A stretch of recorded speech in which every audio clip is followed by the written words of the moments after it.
Welcome back to the Nerdrotic channel. My name is Gary Beekler. I am live in San Francisco, California, and I come to you from nerdrotic.com.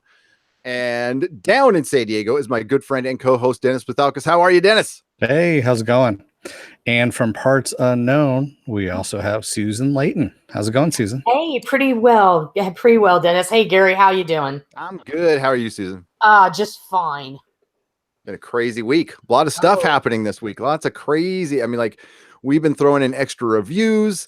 Yes, we are late. We are late. There's a reason for that, though. Actually, you know, the 7 p.m. start time is really a tough time for me because it's right when Mrs. Nerdrotic gets home and it's mass chaos in this house. I mean, if we started at 15 minutes sooner or 15 minutes later, it's probably better. So, and also I had a plane landed on the 8th there that kind of backed up traffic. So I had to, you know, all that kind of stuff. It was plane landed on 8. Yeah, the plane landed on the 8. On Interstate 8 in San Diego? Yes, it did. A passenger plane? Yeah, a little passenger plane, one of those little prop ones. It was like a so not a like a 737. No, not like that. Yeah, like a little one. Yeah, okay. Yeah, still, you know, backed up traffic. Yeah, and we also are joined by Tom Connors from Midnight's Edge After Dark. What's up, Tom? Oh, I just barely made it on time. It sounds like. No, we're late, so that's okay. I got I was actually set up to go, and then Mrs. I didn't realize got how late home. it was too. I was like, holy shit. And then she went back out again, so she's going to come back in. You're going to hear my dogs going crazy. Yeah, that's how it goes. So, hello everybody in the chat. How's it going, everybody? And we see the usual suspects: sculpted leather art by Viking Bitch, Movie Fanobi, Jess Reed, Joe. What's up, Joe? That's our Venture Brothers fan out there. How's it going? Penis. Carrie Dalton. Tummelfinger. What's up, Captain Robert? April. Tyon Ranger and Stephanie Smith, and there's going to be more people. I'll shout you out as time goes on. What's up, Fickle? How's it going? We got a lot to talk about. We're going to talk about Daredevil episode 1. All three of us have seen it now. I gave a quick review on another video, but that was more of an experiment. Oops, I'm probably going to. It's all right. You can just be quiet. You can ask us questions. You can interview us, or we can spoil the first episode for you. And so yeah, I don't know if I'm going to keep that video up. It was an experiment that I wanted to do. And Dennis will be talking about Titans. We will be talking about Star Trek Discovery. I got some Section 31 news that I can't even say that it when I get news from Star Trek Discovery, it doesn't even angst me anymore. It's just like, okay, yeah, I'm numb to it. I'm fucking numb to it. But this one's a doozy, another doozy. And also we have a topic for the chat that we're going to do later. We want to know what your nerd origin was. This came up during Titans. I thought it was a great question. It's like, what was the moment you knew? It was actually Apple Crow stating that, hey, when I went to Star Wars, that was the moment. I was a nerd ever since. I was a normie before then, and I've been a nerd ever since. So like, what was your nerd moment? What really made you dive in? And are you a bit of a normie now? I mean, there's nothing wrong with that either. But we're also going to talk about Halloween, which I did not see, but Tom saw it, and he can give us his thoughts. And it made a few bucks over Thursday, 7.7 million on the Thursday night release. I think it's due to make 75 million over the weekend. 75 million. Yeah, that's what it's estimated at. A little lower than they had planned, but yeah. Yeah, they were talking 100 million at first, and now they're like, no, we're going to rein it in a little bit and say 75. So yeah. So as we are getting people in, I forgot to put this out on Twitter. Well, why don't we start out with how Dennis? Did you see Halloween? I have not seen Halloween. No. So Tom, what'd you think of Halloween? Our podcast on it about an hour and a half last night. My spoiler free wasn't as good as I was hoping. I was really disappointed. There's a lot of things in it that are good. Oops, sorry, I forgot to turn my phone down. It's all right. There was a lot of things that weren't. Unfortunately, there was a few things that were very out of character for Michael Myers, and just certain tones the movie took and turns the movie took and characters the movie had that were really bad or pointless. I don't want to deter anybody from seeing it because I've heard several people like it for. Jesus, I just turned it down. What the hell? That was I turned down my media. I didn't turn down my ringer. Sorry. Nice. And Anyway, I just spilled some. But no, it was a very disappointing experience. I was hoping for better. And at the same time, there was some really great shit about it too. It was like, as always, Jamie Lee Curtis was great. Between getting whoever they got for the shape and whatever Nick Castle did, he looked great. I mean, certain things I can say that I didn't like without giving away too many spoilers, I guess. Michael Myers was just way too super powered, like Jason Voorhees super powered, for having only killed 5 people on one night in Halloween 40 years ago. They treat him like he's this big, huge, scary creature. It's like, okay, yeah, to a point. But they've like, the biggest thing I guess I'll say, I hope this isn't a spoiler to anybody, but I know Susan knows what I'm talking about, because my biggest fear going into this was there was no real reason to retcon part 2 as well. Yep. And there wasn't. And in fact, it probably would have made more sense and made the movie better if they would have just kept part 2 and still had them be family, just retconned H2O, in my honest opinion. And I'm trying not to give away anything, but there's really not much to give away. Did I hear you kind of associate it with another movie? You said it was the the Force Awakens of Halloween franchise? Yes, yeah. I did. And thanks to Susan, we had Luke Lucas on with us as well, who's a contributor at 1428 Elm, of course. And he liked a lot of the stuff I didn't, though. He liked the references. He liked the callbacks. But again, and I'm trying not to get too much into spoiler territory, but it's hard not to, because there really isn't too much to spoil. There's too much of it that's just like part 2. So it's like a remake of part 2. Only 40 it's a years remake later. of a sequel. Exactly. I think here was where the problem was with that. David Gordon Green and Danny McBride really wanted to prove to John Carpenter that they weren't going to just let his work go unnoticed. So they wanted to pay homage to a lot of things that went before, and maybe in doing so, that might be the issue that a lot of the hardcore Halloween fans are having. Because you're not the only one. Well, the thing is they paid too much homage to other movies that weren't John's. That's my big thing. Like, it was a lot like The Force Awakens, but it was like greatest hits more so than just one movie being redone. Yeah, most of the hits came from part 2, but it's like having a Beatles album where, a lot of Sgt. Pepper's on there, but you get a couple of songs for Please Please Me and, Help and stuff on there too. That was what it was like. Because there's tons of stuff, even up to the point where even Luke noticed a few things I didn't, that referenced Halloween 3 and Halloween 5 and stuff like that, to where it's like, okay, well, this is really getting just, what was the point of this? It just really didn't feel like there was any real point to it.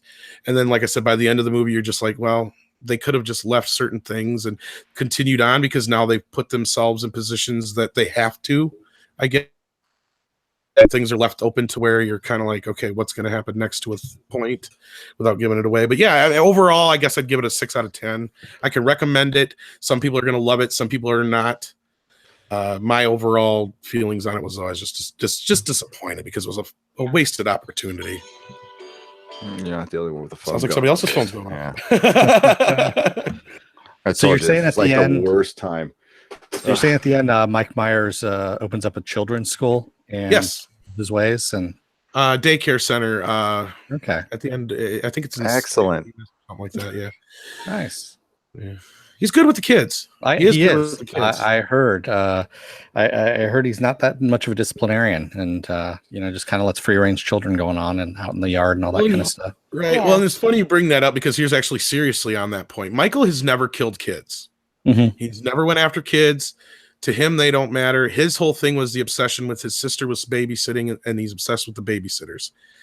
And in none of the movies up until they got to the Jamie Lloyd storyline has he ever gone after kids. But at that point, they had changed the babysitter thing to family, so it made more sense. Now they took that out of there. And one of his first victims is a very young-looking teenager, I guess you'd say, but it seems more like it feels completely out of place, to where Michael's never done anything like that before, to the point where 2 scenes later, when you see him, it actually makes his points where he goes by 2 or 3 children, bumps into him, just like the scene in part 2 or whatever, or the first one, whatever one it was that when they're in costumes or whatever. Yeah, and he just he just walks past them, whatever. His goal is those teenagers to block down. That's what he's after. He doesn't give a shit about the kids. Actually, same thing. He walks right by a baby too, and looks at the baby. You think, oh no, he's not going to do that. Well, we all know he wouldn't, and he walks away. So that scene prior to that felt very out of place. Anyway, sorry, go ahead. Yeah, no, the trailer, because I saw the trailer for it just recently when I went and saw Bad Times at the El Royale, and it looked like a video game to me because they show that's the scene where Michael bumps into the kids. And they're like, hey, and you see the one kid like flipping him off at first, and he kind of apologizes and walks away. And Michael starts following this woman back behind her house, and he picks up a hammer and he walks into her house, and she's in the kitchen, and I guess does something with the hammer, and then picks up the kitchen knife. So he's like upgrading weapons as he's going through. And I was like, oh yeah, I played this game before. It was where I was getting, on this. Yeah, I don't watch slasher movies, so I mean, I'm woefully ignorant when it comes to Halloween. I saw the original. I like John Carpenter. I like John Carpenter a lot. Yeah, me too. And I like. It's a movie I only saw once, but I think I own the soundtrack to all the other movies, and I don't know why I bought the soundtracks, but I didn't see the movie. Maybe I saw what was the one with was it Halloween 3? The one that didn't have Michael Myers. Yes. It was about Season of the Witch. Yeah, I saw that one. Yeah. And I have a spot for that one. But I think we kind of summed it up best when we said that if you've seen a few of the trailers, you've seen most of the movie. Yeah. Because it's one of those movies where they have a shot or bit from almost every single scene in the movie in some trailer that they put out. So there's not a lot to spoil. That's what I was saying. And the movie is really basically like Halloween 2 kind of meets H2O meets Terminator 2. And that's pretty much all I can say about that. Wow. And I wish they would have just got rid of the teenagers. If they would have cut the teenagers out of the movie and a couple other dumb things that I didn't like, if you listen to the review we did last night, you'll know what they are. It would have been a great movie. It'd been an amazing movie. I'd actually been really, really into it. And the end is okay. It kind of makes up for a lot of shit. So like the last 15, 20 minutes are okay. Mediocre at best and disappointing at times. So go on and get on to the next subject now. No, it's all right. We wanted to get some more people rolling in. It's our weird start time. We're not we don't have a ton of people in here, but I also no notifications went out, so that's how it goes. Goes. All right, so we could start talking about Daredevil. I think we should start talking about Daredevil. Yeah, why not? Why don't you start? Susan, you saw this one too, right? Yes, I did. Let's start with Susan. Wow. Okay. I know Drew Goddard's behind this, and he did Cabin in the Woods and The Martian, World War Z. So when I started watching it, I was, I like the lack, because we were talking a little bit about the lack of lighting and how it can be frustrating, like in a show like Titans. But obviously for Daredevil, it works, for obvious reasons. So I really enjoyed the way they shot this. Although I did become concerned when he was talking to Karen a bit that it was going to start to veer down what we call feelings in hallways. Mm-hmm. It was starting to go that path, and I was like, oh man, no. And then when Vincent D'Onofrio comes in, and the minute the music was cute, I'm like, this has got to be D'Onofrio. Yeah, there he is. And that whole bit with the eggs and his breakfast was very priceless. The way that everything's noisy until he says, shut up, and then everything kind of quiets. You get the sense that he's, he really doesn't have to do much to convey how powerful he is. And that he's got a lot of things going on in his head. So when I was watching this, I started really delving into, the sadness of it. And the way that Daredevil and Fisk, they're protagonist and antagonist, but the way that they mirror each other in their despair. And the fact that they both have people that they love that may not be there. And there may be things going on with them. That really impressed me. And Daredevil's path, I guess you could say, was very, very affecting, especially his interactions with Joanne Whaley or Wally. God, I can't believe they dug her up. But she's great in this, by the way. She's awesome. Awesome. She's really good. Yeah. And their interactions are very soulful, very heartfelt. And that kind of, assuaged my fears that it was going down the feelings and hallways path. And when you get to, when you get into that and you see how much despair Daredevil has, this is the first time I've actually felt involved in a superhero story where it wasn't a superhero story. It was a story of this man. There's really nothing, superhuman about him, but it's that human element that got me. And I will say it moved me. I mean, I felt like a couple of times, I felt like my eyes were tearing up a little bit. And I thought, well, this never happened before, but I enjoyed it. And I think, the way that the ending was, which I'm not going to spoil, I think for episode 1, I think people just better sit back and get prepared because the shit is going to hit the fan. So I personally really enjoyed it a lot. Brilliant. Nice. And you haven't seen the first 2 seasons, correct? I've seen bits and pieces of them, but no, I want to go back and kind of revisit them. And I do know Daredevil's story. So yeah. I want to go back because this seems like a show that it is not your average superhero show like Titans or something like that. So yeah, there's a lot of thought given to the scripting, the way it's shot. I was quite impressed with it. I'm just going to answer Jody here. Is it safe to say that this was to Daredevil what the Dark Knight was to Nolan's Batman movies? No. This is a lot better. Nolan's Batman movies are good for what they are that we've seen so far, but they're not really faithful to the character, whereas this series is actually faithful to the character of Daredevil. That's, I'm just going to put that out there right then and there. What do you think, Gary, on that? Well, okay. Are you going to give your review or am I going to give mine? I can give mine. I'm kind of tossing it to you there. Go. Dennis. All right, cool. All right. No, I was just asking about that. If you thought it was a faithful, representation of Daredevil, this series so far. Yes. Very. Okay. So yeah, I really dug this first episode. I love Joanne Wally. I gotta stop. I want to say Joanne Wally Kilmer, and it's like, no, she's divorced from him. So yeah, Joanne Wally.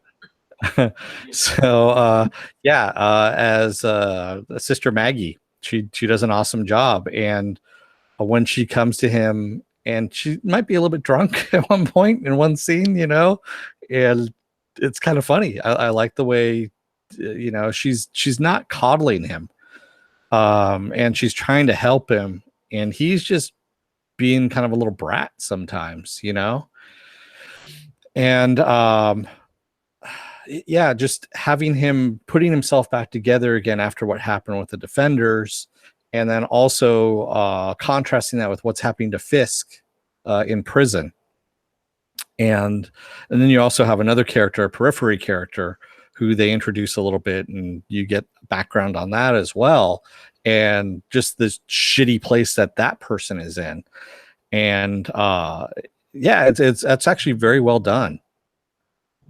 Sorry, I had a phone call coming in. It's extremely well done.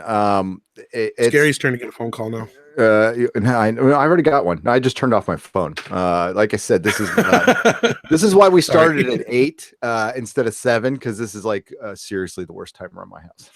It's chaotic. So Daredevil season 3. Okay. The first episode was brilliant, but I will tell you this, and it is brilliant. But I don't know how necessary it was, and I'll tell you why. I was up late last night. I was gonna do a review. It was even scheduled, and I fell asleep, and I woke up, and it was like 1 a.m. I'm like, I'll just watch an episode. So I started an episode and I watched the whole episode, and I had started the second episode, and I didn't know it. And I'm like, oh shit. Oh, And man. I looked up, and then I realized, well, I didn't need any of the information from the first episode. It gave it all to me in the second episode. So the first episode was mainly dealing with the Defenders and the aftermath of Defenders, which I will give the show credit. The Iron Fist and Jessica Jones did nothing with, like zero. So I'm actually really happy they showed like how Matt Murdock survived. I won't tell you how, but they show it. And there's a bunch of nods from the comics. Now, as far as comic accuracy, I'm going to save this for our season 1 review. We're going to do a season 1 review Sunday or Monday night. I'm not sure which. And we'll break it down because this is based on Born Again loosely. And as far as Sister Maggie is concerned, they have her down perfectly. And as far as Vincent D'Onofrio's performance as Kingpin, he's in 2 little scenes and he chews up the scenery. He's one of the best method actors alive right now. And he looks like the Kingpin, and I don't know how he did it. It's in his facial structure. It's like he's that perfect fat, I guess, for lack of a better term. He's got that wide Kingpin. He looks like John Romita's Kingpin. Am I crazy here? I think he looks exactly like him. And this is what method actors do. I mean, Vincent D'Onofrio went out and read a bunch of comics with Kingpin in it and learned everything he possibly could, immersed himself in the character. He went through Miller's. You could tell he went through Miller's Kingpin. That's what he's modeling after. Absolutely. Well, I mean, and there's Miller made Kingpin. There is no other Kingpin without Miller's Kingpin. The Kingpin before Miller was just hey guys, go get hey Mac, go get him. That kind of a bad guy. Everything in here is Miller's. Daredevil is Miller's. Bullseye is Miller's. Elektra is Miller's. Punisher is Frank Miller's. Punisher was just a dopey bad guy till Frank Miller got a hold of him. So, and everything, the only thing that I know is going to bug me, and I'll just try to get over it. And I know it's part of the story, but he's not going to wear his costume. And that does eat at me a little bit, but his costume did get destroyed from, so they kind of deal with that in the Defenders, and it is part of the story. And I do not know what happened. So I saw 2 episodes. But as far as the first episode is concerned, setting it up with the situation with the feds, we'll say without spoiling, was realistic and cool. And they're starting out in the same place. They're both guys, like Susan pointed out. There's Matt and there's Wilson, and they're both being selfless. They're both protecting, or they think they're being selfless, and they think they're protecting people they love when they're actually not. And they both start at the same place, but they're going to be going, their roads are going to be, they're going to be traveling different roads, and it's going to be fun. It's going to be lots of fun. And I love Vincent D'Onofrio's Kingpin and how it's this just slow boil. And we've seen it happen before, like when he removed a guy's head with a car door by opening it, closing it multiple times, and having that like freak out scene, which was gruesome as hell, like really gruesome. So this show's a cut above. It's better than anything Marvel Netflix puts out. And remember, this is an ABC Studios production. It's not a Netflix production. Netflix puts it out. ABC Studios pays for it. And it's run by Jeff Loeb, but Drew Goddard's name is attached. Drew Goddard's name is usually attached to excellence, in my opinion. Right, Dennis? Like he's one of our favorite people. I mean, like I said, Bad Times at the El Royale. Good movie. Yes. So I watched that, and I watched Titans today, and Daredevil's everything. Holy crap. Like, DC television is better overall than Marvel television. It is, but this is everything they want to be, though. Is Daredevil. Crazy Carlos, what's up? Thank you for the $24.99. He says, hey, Neurotic, just saying hi.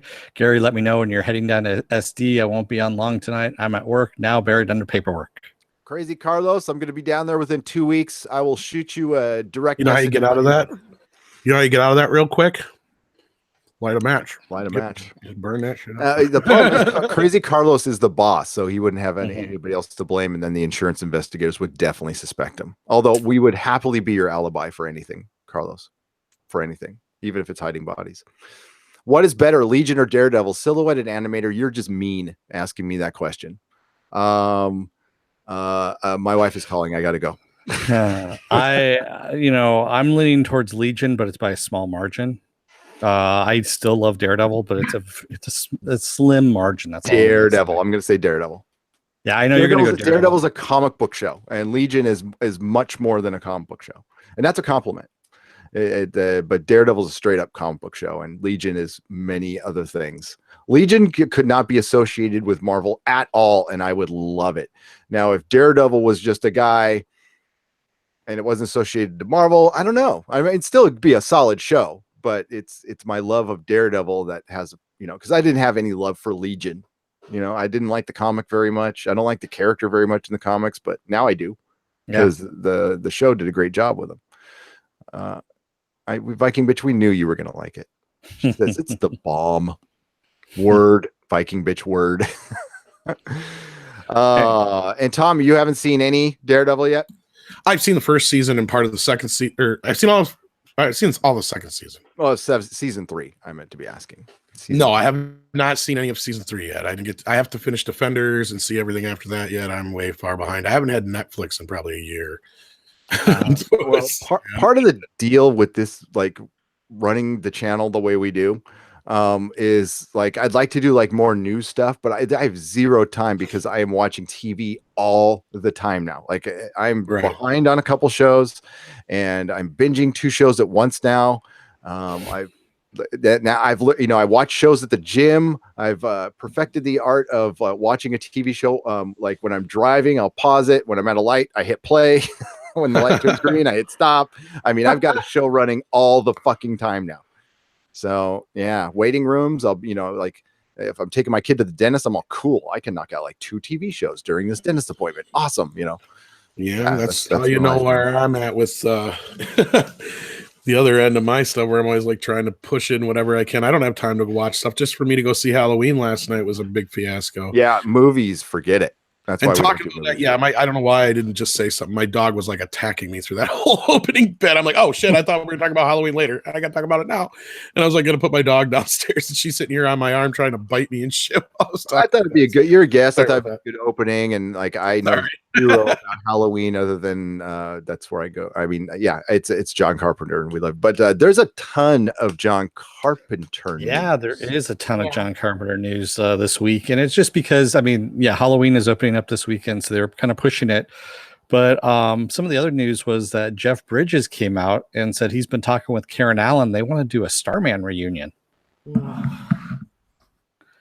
And so they've been trying to work together with something to get, a Starman sequel happening, which honestly, I'm kind of okay with, to tell you the truth. Well, Sean Levy from Stranger Things is working on the reboot, and it's just in the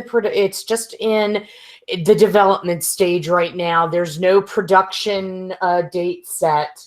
And he said that he's going to do everything humanly possible to involve them. Carpenter, on the other hand, is a little miffed because I guess they tried reaching out to him, but they couldn't quite connect on it. So with that particular one, the way that Bridges was talking about it, I can see where there's room to explore it. Now, I don't see him and Karen Allen in the starring roles, but I see them playing a part for a possible younger person.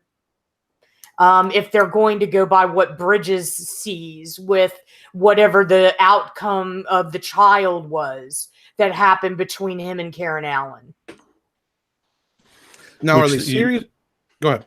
Oh, no, I was going to say, it's kind of like what they played out in the TV show Starman with Robert Hayes. Oh, goodness. I forgot all about that. Uh-huh. I'm a huge Starman fan, too. So, yeah, I watched that entire series. I suffered through it, yes. Oh, my God. That's actually one of those I'd say is probably one of Carpenter's most underrated and people forget about. Yeah. I'd be totally on board with the sequel, but now is this actually something that Bridges thought up?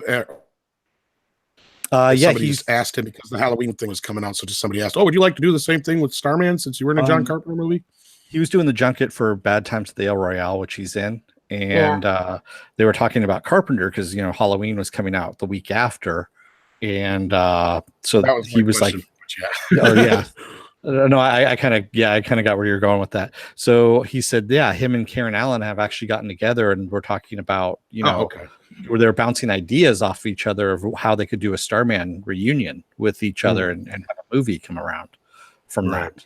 Okay. Yeah, I wanted a little more clarity because I knew that's how it is, how when these things happen, just like every time they announce something even remotely close to Batgirl or anything like that, they call Alicia Silverstone and give that poor girl this hope that she's going to be in a superhero movie by asking her these questions every time. And it's like, quit doing that to her. It's like, it's just, and so they ask these guys these questions on the junkets all the time. And I know they usually don't mean anything. So that's why I was wondering if there was actually any substance to it, because I'd actually be completely on board. And I wouldn't really even, outside of maybe bringing he had a kid with her, obviously, or whatever. If that's what it's about, the series was what it was about, the whole thing with the kids. He came down to raise his son. They're not going to mix in any of that TV series. Let's be real. No, but what I would say, if you do it, what you would do is that he's been gone for 40 years. I thought he was gone. How did that movie end again, man? I saw it twice in the 80s. He left. He was pregnant. He basically knocked her up and said, "See, I gotta go. Bye." Did what a typical man does. It wasn't real. I mean, it wasn't real. He said, "That's not mine. I'm leaving." He did. He did because he said it's your husband's. And then we start out with Maury Povich. You are the father, and then he brings his waist down, and they come. Yeah, that was what I think it would be. Is like if you could. Akiva Goldsman is not writing the screenplay. Well, I mean, apparently, I wouldn't be against it if they found a way to work it in, but he'd be like I said, 30, almost 40 years old now. We had some Kiva Goldsman fans bail out on us after my Titans cost us 3 subs. See ya. Kiva's Goldsman. How does Dennis put it? Don't let the door hit your ass on the way out. Exactly. Starman for Carpenter back in that time was actually very critically acclaimed. Oh yeah, it was. I remember they were trying to push an Oscar nominations for it. And if you watch Jeff Bridges' performance, I was thinking he must have studied his kids because he was perfect as somebody who fell to earth literally and is trying to figure things out. It was like a small toddler, which would be perfect because an alien would be like that, trying to figure out what's going on here. You're not totally wrong, but he said a dancer friend actually helped him get to that. And the way they got, because I just seen this the other day, oddly enough, probably when he was on a press junket thing it was on his interview for, I think it was Bad Times at the Oriole. Yeah, it was something to do with that. But yeah, he was talking about all his older stuff. And he said he had a dancer friend teach him how to do the movements. And their whole thing was they were studying both like animals, but then like you said, Susan, it was the whole curiosity factor and learning, like having new legs and learning how to move and act and talk and all this stuff in a new body, just like somebody would, even though it's like an infant, but full grown. Yeah, I love the whole driving scene where he goes, "Yes, I know how to drive." And then he goes to you, yellow light, and he goes, "Red means stop, green means go, yellow means go very, very fast." Because he's been watching her. I love that part. Drive. I love that. I love that movie. That is one of my favorite. I've seen it God knows how many million times, actually. Dynamo75 is asking, Gary, which superheroes do you like fighting the Kingpin? Spider-Man, Daredevil, and Punisher. I like the Kingpin interacting with all kinds of superheroes, though. I think he's best against Daredevil. I know he started out as a Spider-Man villain, but he is straight up a Daredevil villain. I still want to see D'Onofrio get brought into the Spider-Man universe. Oh yeah, that would improve that greatly. But I don't think it'll happen though because of the association with Sony. And bring him into the MCU then. If you can't associate him with Spider-Man, associate him with Daredevil within the MCU. I want to see Charlie Cox's Daredevil in the MCU. Yeah, and Foggy Nelson, and Karen Page, the whole crew, Punisher. Luke Cage. Yeah, you could bring in Luke Cage. You can kind of leave out Iron Fist. Sorry. Yeah, the thing is, Matthew, I'm right there with you. Starman, really? If John Carpenter is directing it, if John Carpenter properties are being remade with John Carpenter, I am fine. Without him, no way. Well, here's the thing. Way. Carpenter, in an interview that I just read the other night with Den of Geek, basically the thrust of the interview was he will, if the price is right, he will let you do his basically do sequels. Jason Blum had to really talk him into Halloween. But once he sat him down and said, look, they're going to go ahead and do this without us. It's best if we get involved. He saw, Blum's point, and then they went and took meetings. He's pretty much saying if the price is right, sure, you can do it.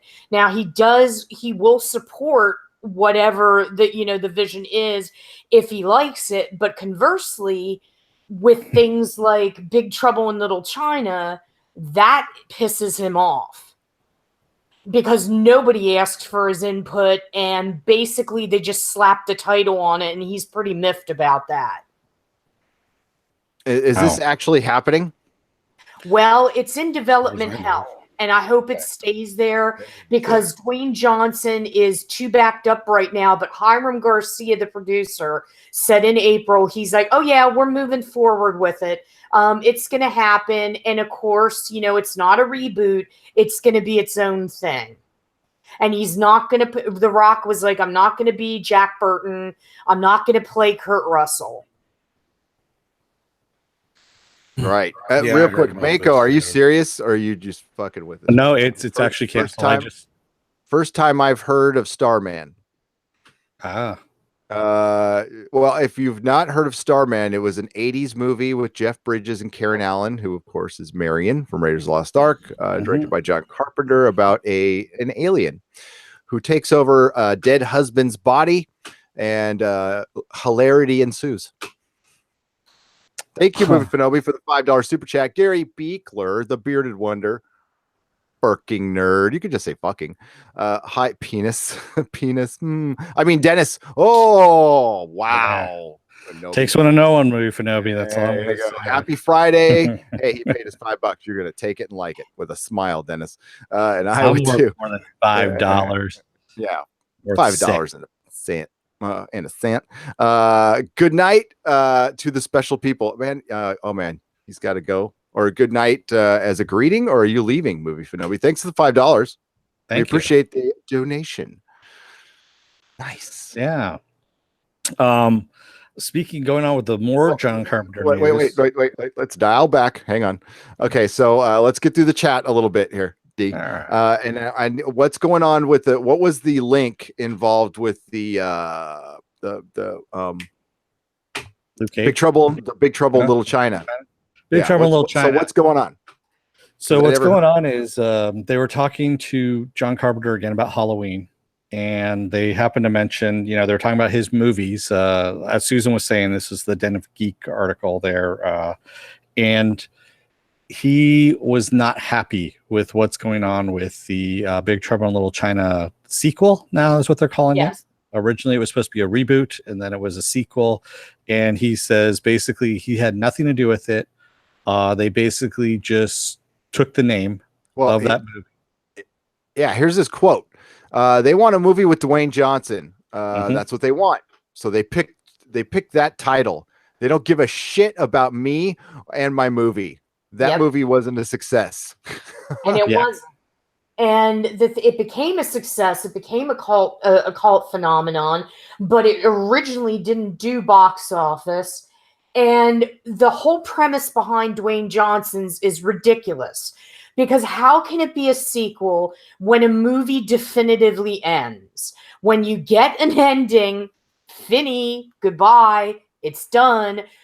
How are we doing a sequel off of this? This is what I don't understand. This is what the writer of that article didn't understand, and John Carpenter doesn't get it either. No, he has no control over it, and it sucks, and it's a classic, and this movie will bomb, and it'll be forgotten, just like the RoboCop remake was, completely forgotten. It's the RoboCop remake was like a beige wall. It had the really artistic impact of a beige wall. That was the one that was probably the least of all of them.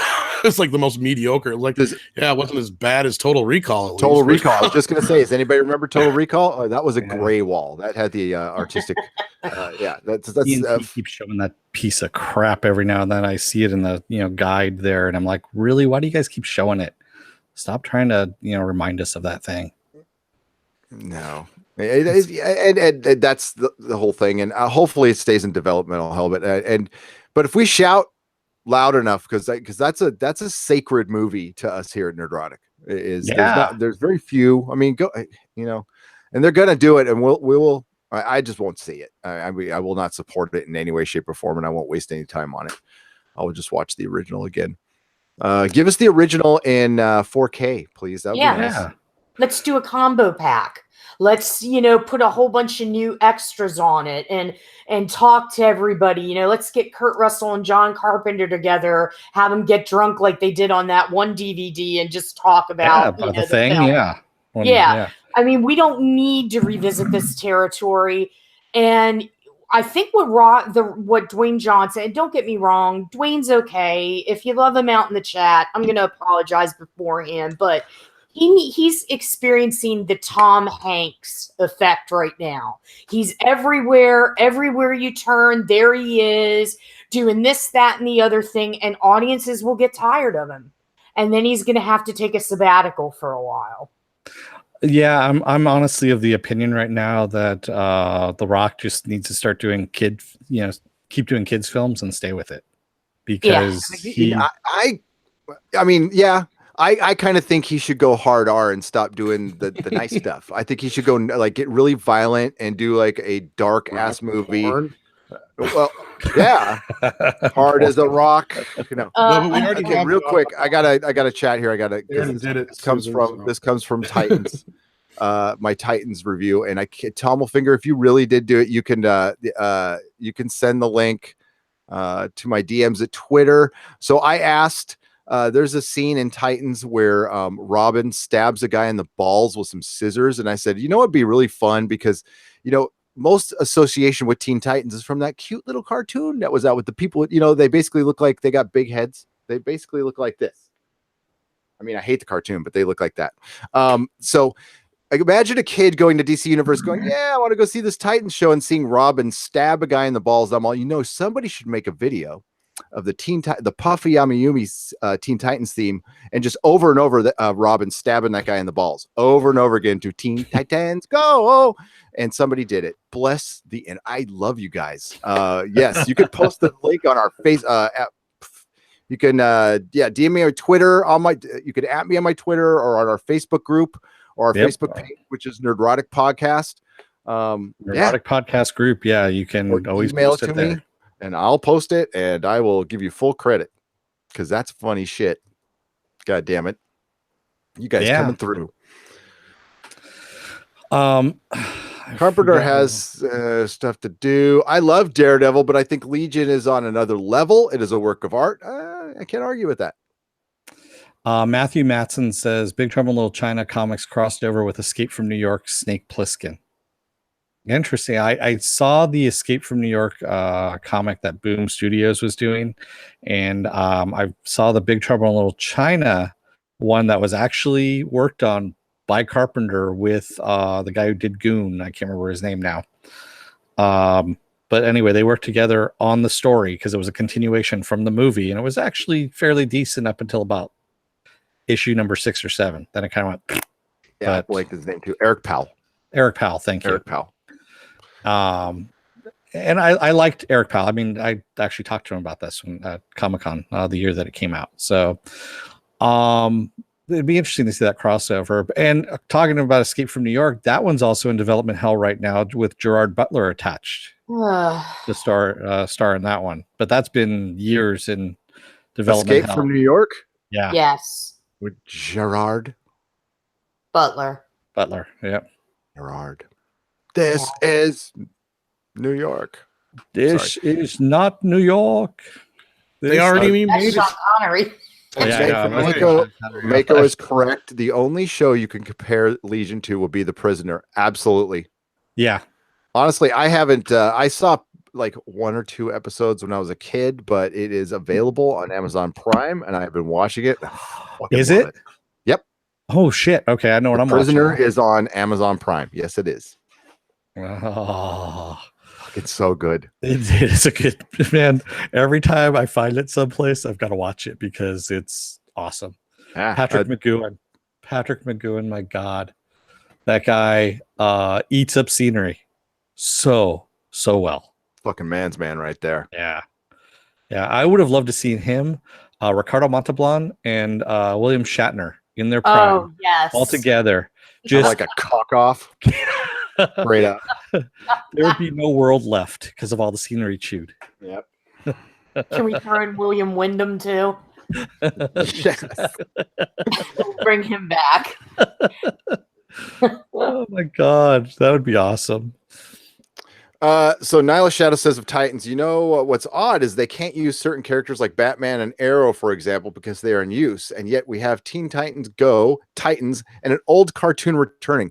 Yeah, their own logic as it applies to especially Batman and Superman is fucking ridiculous. So we know Superman exists in that world because Dove is wearing a Superman shirt. We hear Alfred Pennyworth kind of Briefly, mumbling on the phone. Yeah, I mean, again, and then Dennis has more news on that. More peripheral Batman shows than actual Batman shows. We're going to know more about like Batman's plumber than we're going to know about Batman. I hope so. I mean, I want to know the guy who actually, Bat pipes sanitation shit out of Batman's, Batcave. Right. That sounded kind of weird. I But clean his oil wrench. You should see the shit I see, huh? He shits bat symbols. No. Yeah, but no, Gary, it's funny you brought up this whole thing where they got like 12 different things of the same property. Look at the Joker, look at Titans, Batman, all this stuff where they just stretch the shit out of it. It reminds me of something Andre brought up. He's like, when he visited the United States, the one thing he thought was funny was, over there they have several different kinds of chips, as far as like they don't have, just a dozen different potato chips from different companies. Where they're all potato chips, but they're just Lay's or, Frito, or, different brands like Jay's, Lay's, all that kind of crap, Instead, they specialize in one thing and one thing only. Over here, he's like, everybody has 100 different varieties of the same thing from different companies all the time. And that's what it's like. It's like getting 12 different versions of Doritos at once. You got regular Doritos, mini Doritos, 3D Doritos, all the same thing basically over and over. Diet Pepsi, regular Pepsi, cherry Pepsi, orange Pepsi. It's the same kind of shit. It's like, oh, they don't like one thing, they'll definitely at least like another. They're selling it to us like fast food or soda, what have you. It's just a watered down mess of garbage to me. And they do that, but then when they want to bring out like Coke, right? They don't want to associate Coke with the cherry Coke. I can't think of an analogy for it, but like they just don't want Akiva Goldsman writing Batman. And honestly, I don't blame him. I wouldn't let him with it. Like I said in my recap, there should be a restraining order against him being anywhere fucking near DC for Batman and Robin. He committed crimes against nerddom that are unforgivable. And man, I told you, like I said, that first episode where where Raven turns to Dick and goes, "Hold me," and just before she said, I went, "Hold me," and she said it, and I started laughing. I'm like, did he really just write that shit? He did. Don't worry. It gets worse because there's performance issues, and then there's a guy named Dick. Now that are not associated with it, but believe me, the rest of the recaps for the end of the show, Dick was on the couch, and they're really focusing on Dick. That was my I was in the chat. Like they're really focusing on Dick. I was looking in the chat and I'm seeing hard Dick, soft Dick. I'm like, wait, Dick Grayson. Never mind. Deadly Dick. And I was. As I was watching that, I was like, he's making a lot of dick jokes. Yeah. You know what happens? You know what happens when the bat signal goes off on Dick's birthday? You get sad Dick. Sad Dick. A meme. We don't want sad Dick. I saw Micah's in there. What's up? If he falls in the pool, you get wet Dick. Robot Shlomo. Robot Shlomo, we will be talking about that later. Right now, we had some other news. That's Rob. So we're going to get to that in a moment. That's Rob. Okay. After Dark. Tom's co-host. You just sent me my audio. I'm supposed to be working on a video. So our last... You or him? He sent me the audio for a video I'm supposed to be working on. So, yeah, he got his part done. Tom's busy right now. So our last That's all right. bit. I showed up for this. Our last little bit of John Carpenter news is John Carpenter is very cryptic, and I know you covered this, Susan, on 1428 Elm. I first saw it on Den of Geek before you posted yours there, but he has hinted at that there is a sequel possibly in the works for They Live. Mm-hmm. Yes. John's he's been cryptic about several things. Yeah. Yeah, we know that he's been talking to Shudder supposedly about a Prince of Darkness series. Now he was talking about They Live, and it came about because the interviewer at Den of Geek wanted to know if he would think of remaking that, he really would have a political climate in which to do so. And Carpenter responded, yes, and it would be very close to reality. So then it got into the fact that Matt Reeves was developing a script called Resistance, which was going to be the remake of They Live. And then one thing led to another, and Reeves went to do Planet of the Apes, and never, nothing materialized. But Carpenter teased, we'll see, you never know, that sort of thing. And then he'll shut up about it. He'll just throw it out there, dangle the carrot, and then that's the end of it. So it sounds like he's talking to people as much as he wants us to believe. He's playing RPG games, and he's just kind of watching the Lakers and basketball. I think he's quietly doing some talking with people. Now, whether or not this ever comes to fruition, it remains to be seen. But yeah, definitely he alluded to it. Very much so. Wasn't he also saying something recently about how he's not done directing yet? He'd like to direct some more yet, even though he hasn't had any offers. He's got some sci-fi books. Breaking news. Yeah, Sorry, Susan, that was earlier. Yeah, I noticed that, but Dennis said that. we got some breaking fucking news right now, guys. Luke Cage is canceled. Yep. Luke Cage is canceled. So I was going to talk about this in the Daredevil season 1 review, but we can this is kind of a big deal. It's kind of funny because last week Iron Fist was canceled right in the middle of our podcast. Yeah, Jessica Jones, I don't think they'll cancel Jessica Jones. Yeah, and this happens again. They're all being canceled because the deal's up. I mean, you guys enjoy the last season of Daredevil. I'll say it right now. We're not getting even though they end. I know how they end it. And they end everything like that. That's why, Netflix, I would say, other than like a good Punisher series and a couple good Daredevil ones, half of it was just a big tease, honestly. We never saw a fully fledged Iron Fist. Luke Cage still seems to be trying to figure out Luke Cage, but I'd say he's one of the closest. Jessica Jones is right back where she was at the end of season 1. Mm-hmm. Right. So there's like no progress is made. Now Daredevil, that remains to be seen. We got to see how it ends. Hopefully they've treated Daredevil much better. Defenders was a joke. I don't even mean to be showing this. Sorry, I lost my Luke Cage one. There we go. And got all your tranny porn up there again. Tentacle tranny porn. That's it. Sorry, my bad. Tentacle. There we go. I got to get rid of that one there. Alec Powell. There we go. TTP. Okay. So let's get to this article here. The cancellation comes 7 days after the streaming service pulled the plug on Iron Fist. After 2 seasons, both shows were part of the original quintet of Marvel shows Netflix ordered in 2013. The first of the 5 to premiere, Daredevil launched its 3rd season this Friday. Unfortunately, Marvel's Luke Cage will not return for a 3rd season, Netflix and Marvel said in joint statements.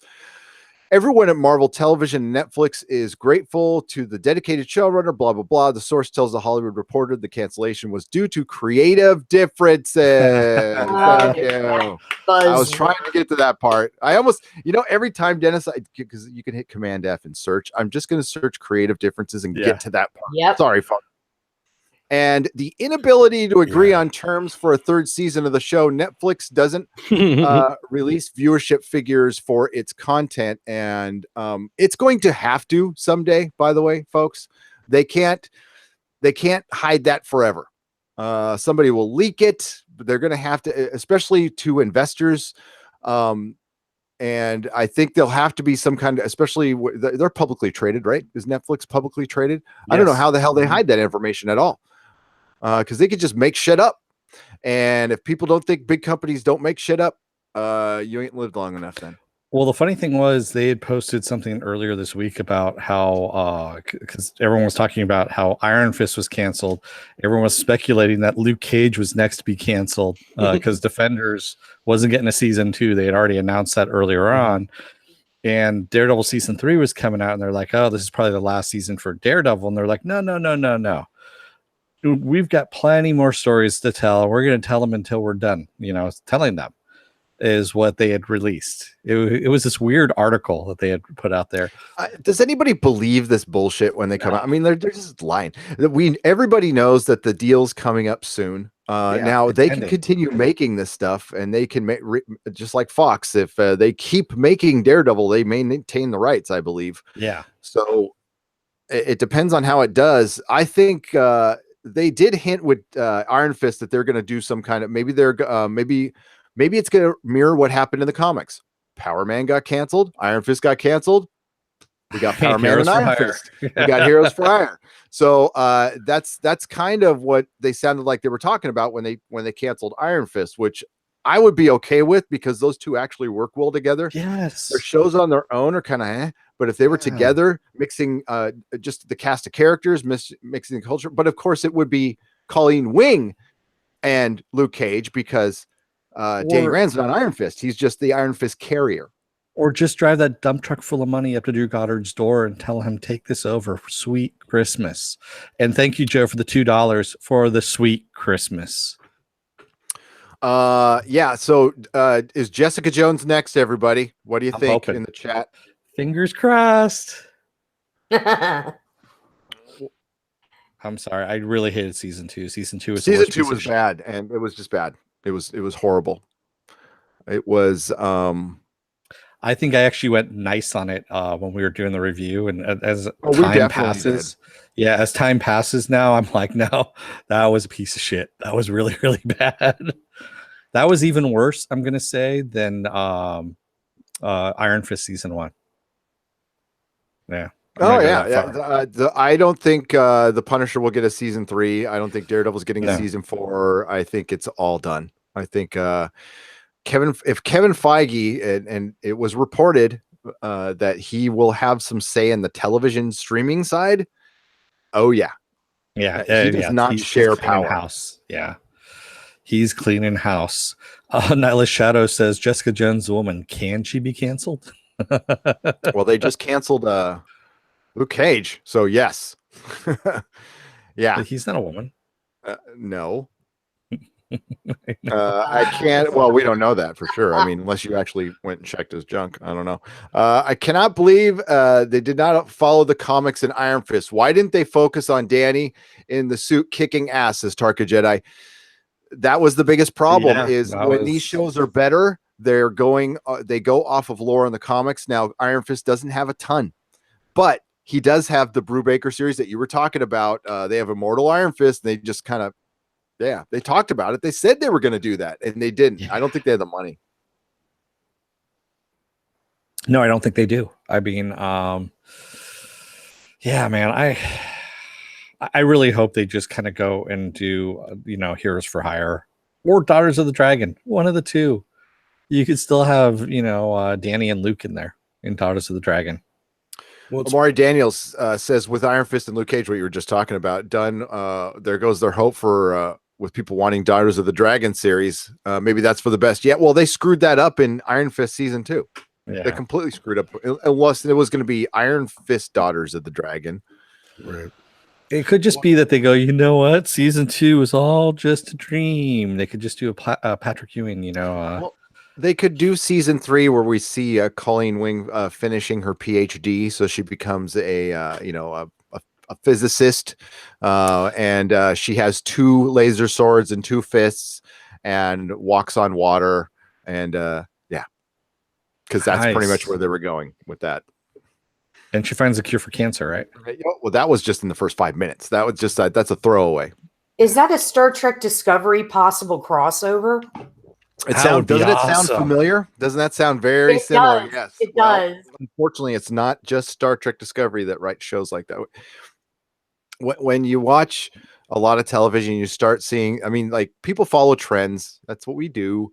And that's what they do in Hollywood. And this is a current trend. That's all it is. That's it. It'll go away. But the problem when trends hit Hollywood, they always hit them late. That's the last place trends go. That's where they go to die, is Hollywood. Hollywood does not create them. They end them. They drive them into the ground. Because all trends, all art, it starts on the on the grassroots level, the street level, and then it ends up there. And it's so we're at the end of it. This is all, everything going on right now is because of Wonder Woman. And what Wonder Woman was reaching the peak that got started with Twilight. It's this whole thing that's been happening for the last 10 years. Twilight did change everything. It really did. There should be documentaries made about that, especially Comic-Con. Oh man. Let me get on that. Well, you should. I mean, okay, we had Twilight, and we're talking as far as being a viable blockbuster. Twilight made a lot of money, a lot of money, and it didn't cost a ton to make. And then there was the Mockingjay stuff that followed it. And then they realized that, oh, maybe girls like movies too. And that's all it was girls like movies too. So, like, let's make everything girl. Let's put girl in everything. And that's cool. And that's fine. Then that's when we started getting more women at con, was because of Twilight. Well, I think. Yes, Tom? Go ahead, Gary. No, I was waiting for you to go.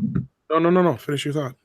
He talks a lot. Go ahead. No, that's fine. I was just going to say, and I think that's where you're right, because the thing is there was a point there, I think, where women were consuming more digital downloads and DVDs, and obviously big consumers of Netflix, as opposed to boys who were generally geared more towards games. It was a big shift there for a while, I think, and that's where they seen that demographic really come and take over. And yeah, you're right. They did kind of make that big shift, and that's why part of the reason why we got the girl Ghostbusters too. And all yeah, and it happened as an overcorrection too. Go on, Susan. No, I was just gonna say, with Twilight, what that was a bunch of hunky guys, a bunch of good-looking chicks, and we're all sparkly, we're all young, and that star-crossed romance. Yeah, that's gonna draw the girls in the seats. Anything to do with that and the YA phenomenon. And we addressed this last week. For whatever reason, comic book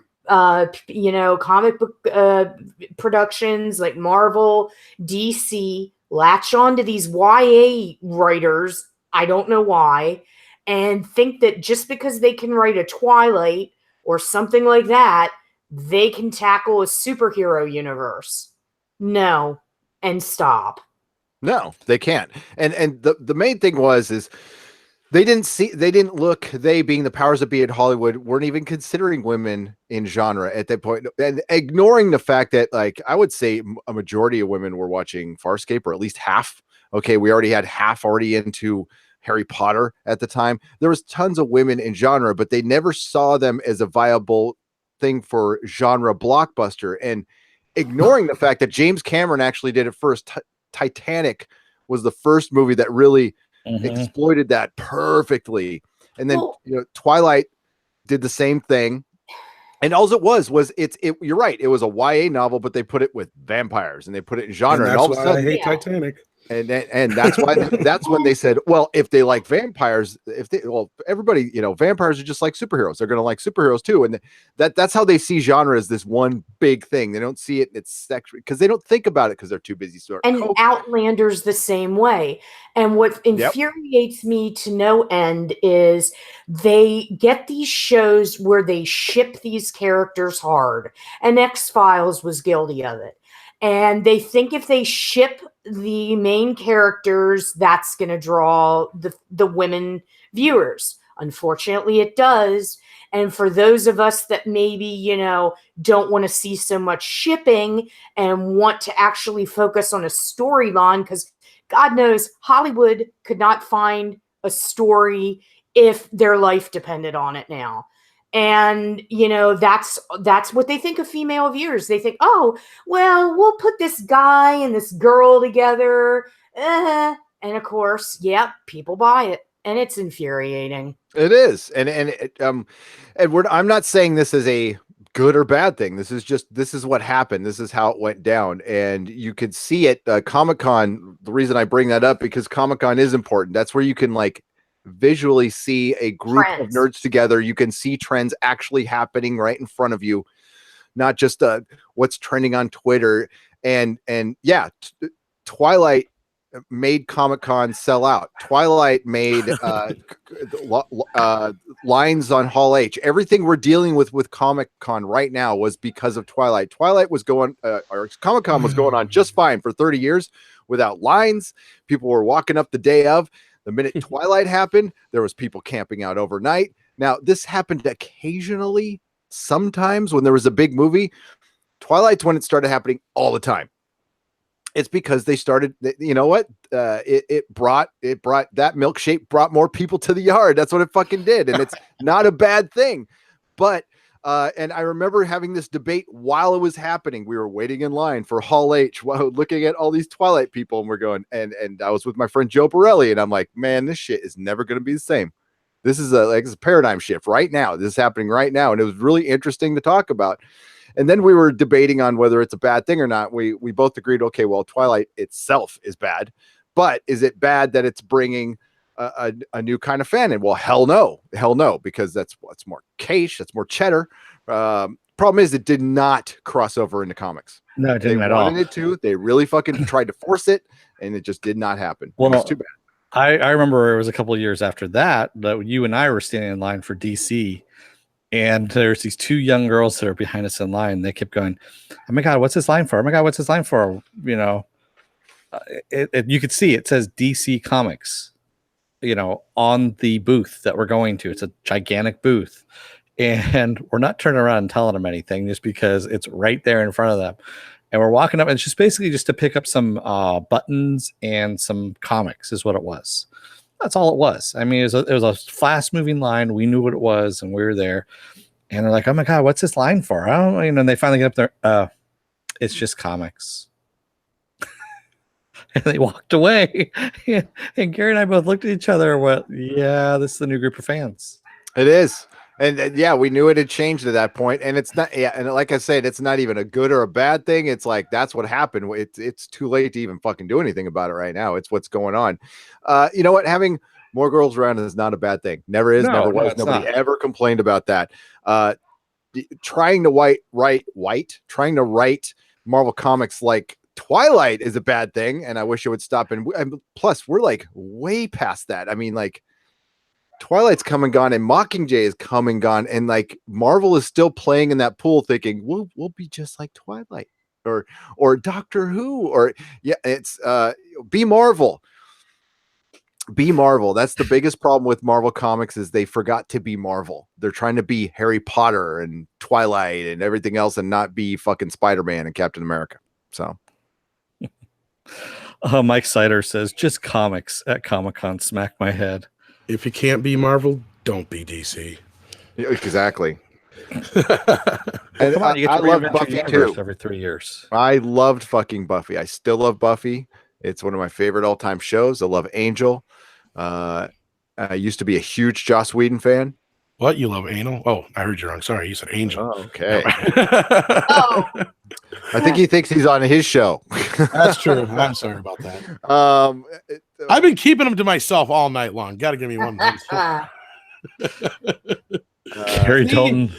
Tarka Jedi liked it. Carrie Dalton says those round-headed abominations behind you are part of the problem too, is what he's saying about me with the, you know. Agreed. Fucking pops. I'm sorry. Excuse me. Oh man. Oh. I like pops. They're fine. I have a few, but there's only a reason I have them is because they're gremlins. That's it. Period.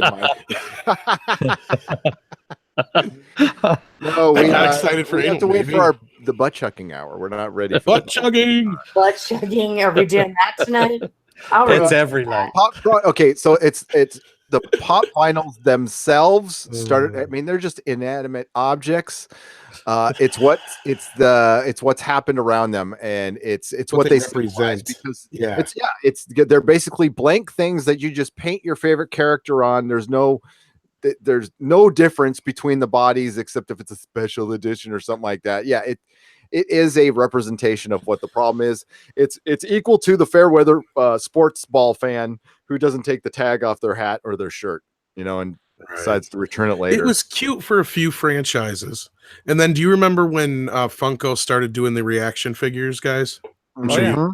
Mhm. Yep. It was like those. At first they were great because they were these franchises you never got figures like that for. Then they started doing shit like Star Trek and stuff. It's like, we already had these before. Give us stuff we didn't have. That was the whole point of this.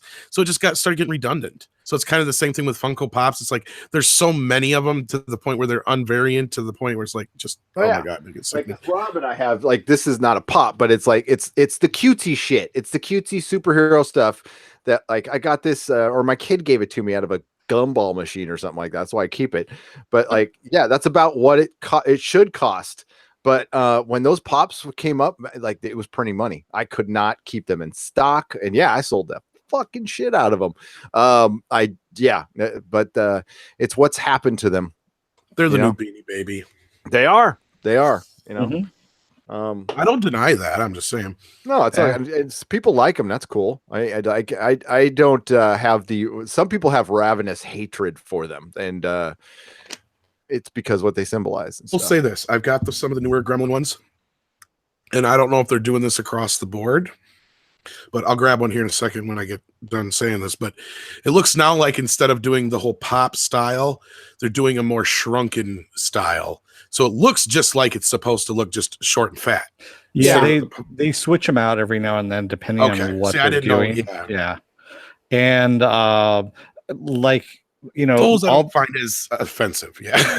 Most stuff that I have behind me, I believe, is all Funko except for the Star Wars, the Black Series Han Solo back there is something else. So yeah, Tarka, I want Daredevil in the movies as well. I don't totally hate Funko except for their 7-inch. Was that? Yeah, it was Funko. Their 7-inch Game of Thrones action figures were pieces of shit. They all fell apart. I mean, did anybody else experience this? Like, I had our arms first round, falling right? off. That was the only round. There was only one round, and they did the 3 3/4 inch ones, which are kind of cool. They're real basic. I mean, I got the Fifth Element ones because that's the only fucking Fifth Element action figure there is out there. Tom, you're gonna have to speak into the microphone there in order to pop it out, to get you full screen there. Otherwise, he's we can't. Muted. Yeah, he's muted. Yeah. My Funkos that I got were. I can click on them. Hang on, I'll click on them. There we go. I can click on. I don't want to interrupt anybody. Well, put it up again. There we go. Trying to get the glare out of it. But yeah, it's those pretty are a cool. little I better. love Gremlins. I Those was aren't listening so to the bad. soundtrack earlier. Sorry, you were saying, Susan? No, I just said the 4 that I have were like gifts. So I've never actually gone out and purchased a Funko on my own. Right. Good I have a for you. Punisher one that was a gift, and I think that's all I have otherwise. Then I think is that it. Yeah, I was actually subscribed to the DC box set and the Marvel box set because it came with T-shirts and other stuff as well. Some of the other stuff in it was actually kind of cool. I mean, I've got a couple of hats that are really cool, and just various knickknacks here and there. Wait a minute. Tommelfinger's telling me I wasn't supposed to play with my action figures? What? I lied. I do have these two, but they came with a shirt. That's why. That's it. Yeah. I swear that's all I got, man. I don't have any And I more. also got there's some more. I assume. Yeah. Yes, I was listening to the Gremlin soundtrack while I was cleaning the house. Yes. I said, Yeah, there's a Alexa, Gremlin play the 3 Gremlin soundtrack, and she did. Joe, the Venture Brothers have been put away because the season is over, unfortunately. Yep. I there's switched a things Gremlins out. 3, Gary.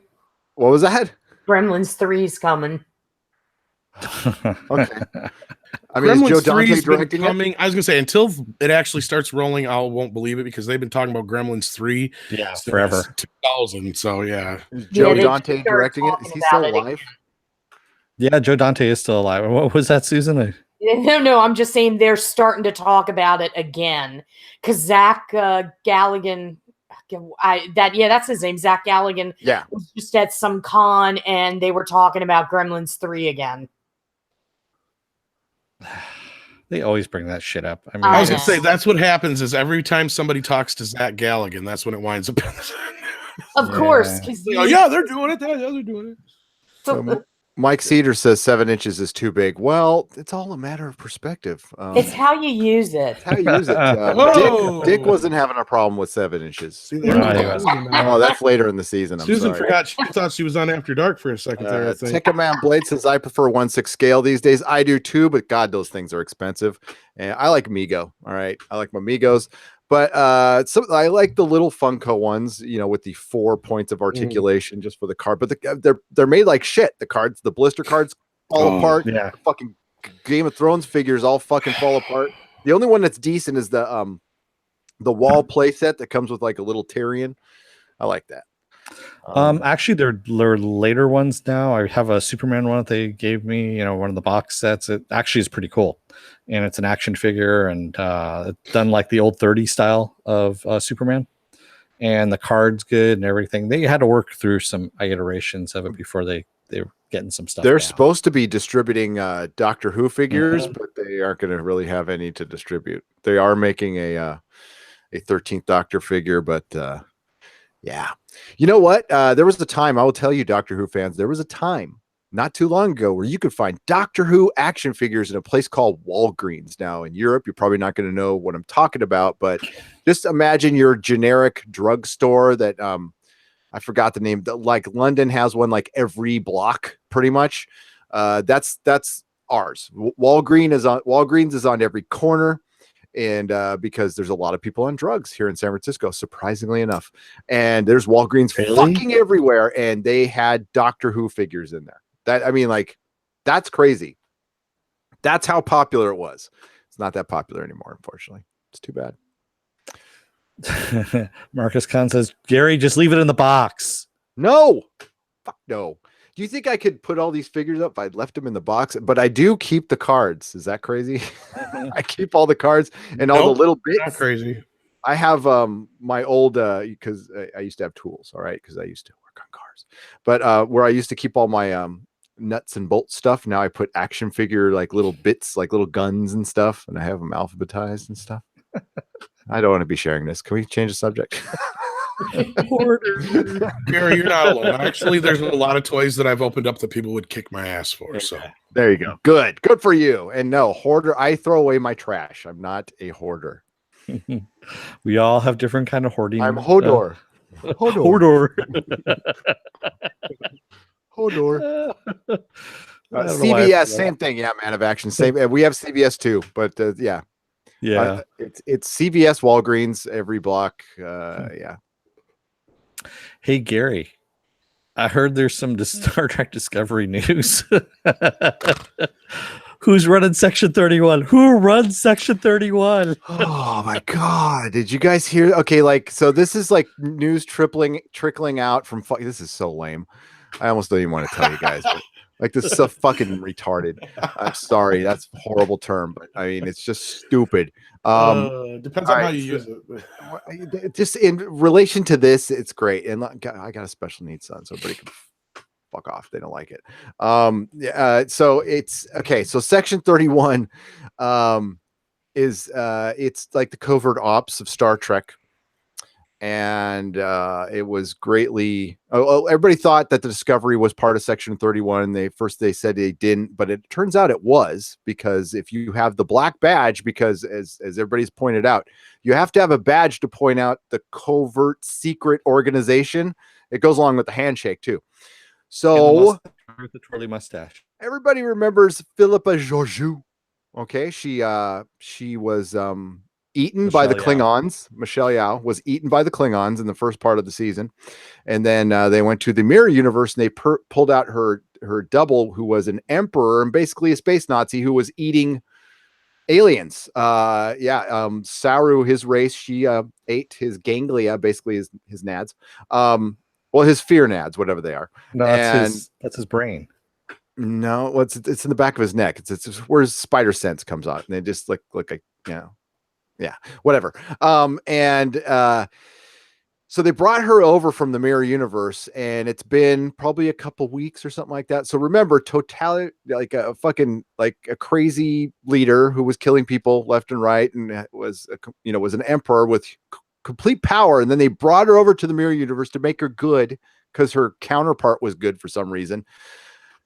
Didn't do it in a convincing fashion, and now she's going to be running Section 31. So, defenders of Star Trek Discovery, come on, let's talk about this one, because like this, it's just this is the point where it's not even funny anymore. I'm numb to it. Section 31. It says at the bottom of the quote, her quote is, Section 31 is all about secrets are powers, because that's what Section 31 does. It's all collection of secrets all over the they've collected secrets from all over the universe and certain people and history and things like that. And so when you have those kind of secrets, it's power. And for Philippa Georgiou, that's perfect. So if she has to be here, she wants to be in Section 31 and she wants to run it, right? She will be running it. Man of Action says Mikey Spock runs Bartertown.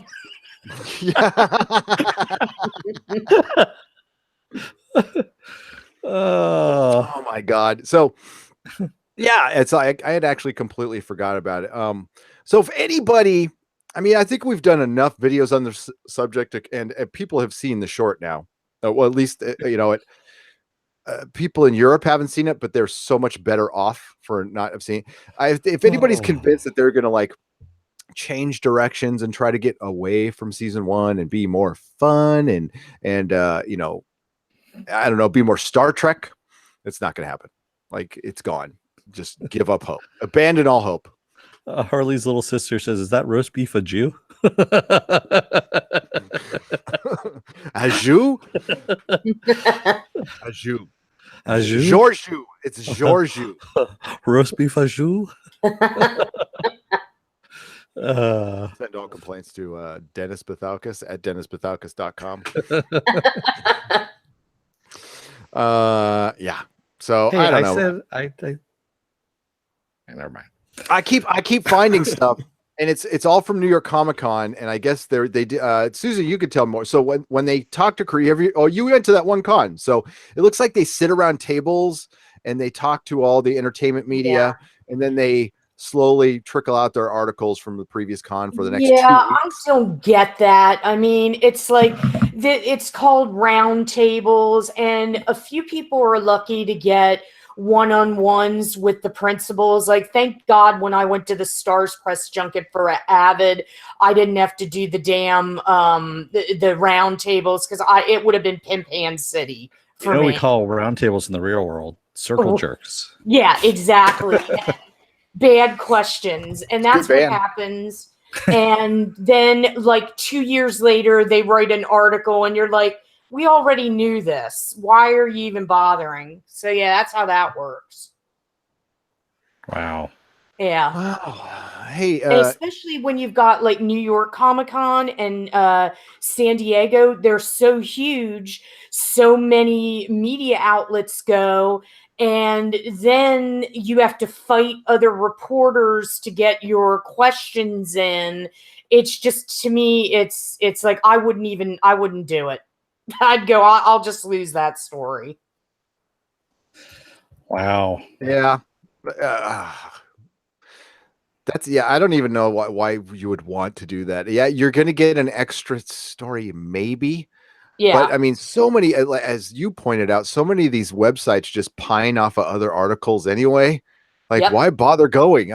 Honestly, what was special about Con is maybe you got to see essentially a commercial early. So you got to see a trailer, which is a commercial. You got to see it before anyone else, which you don't get to do anymore.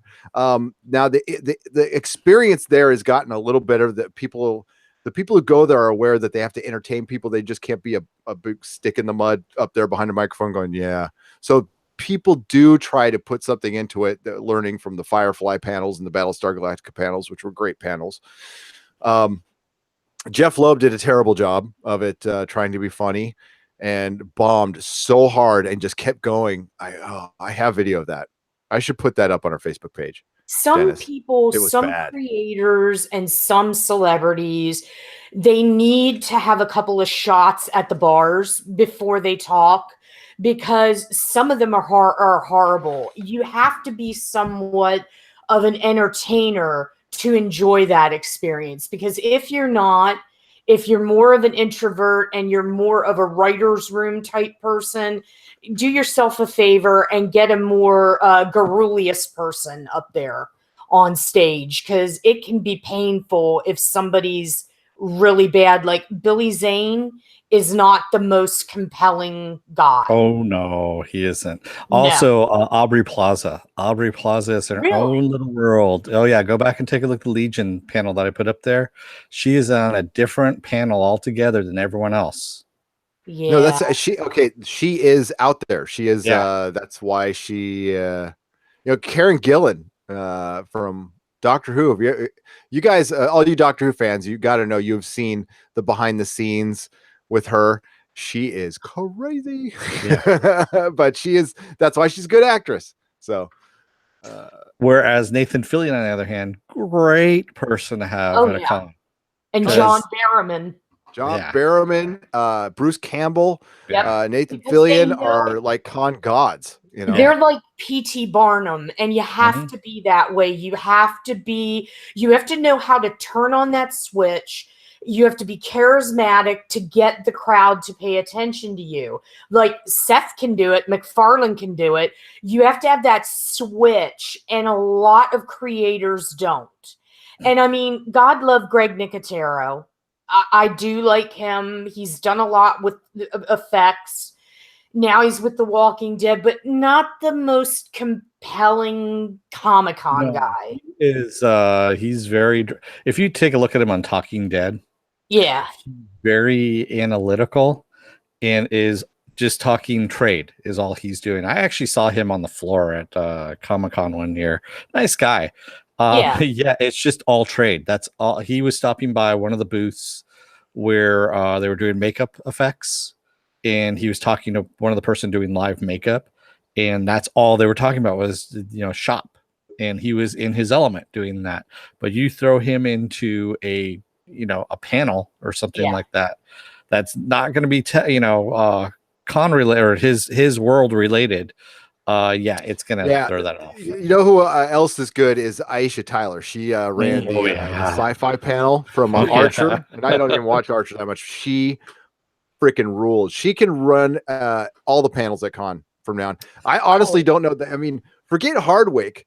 I mean, she is. She's awesome. Hardwick had his time, but Aisha Tyler was fucking funny, and I've got a lot of video from her panels, and I'm like really funny, like really good, and she was not PC at all. I fucking loved her.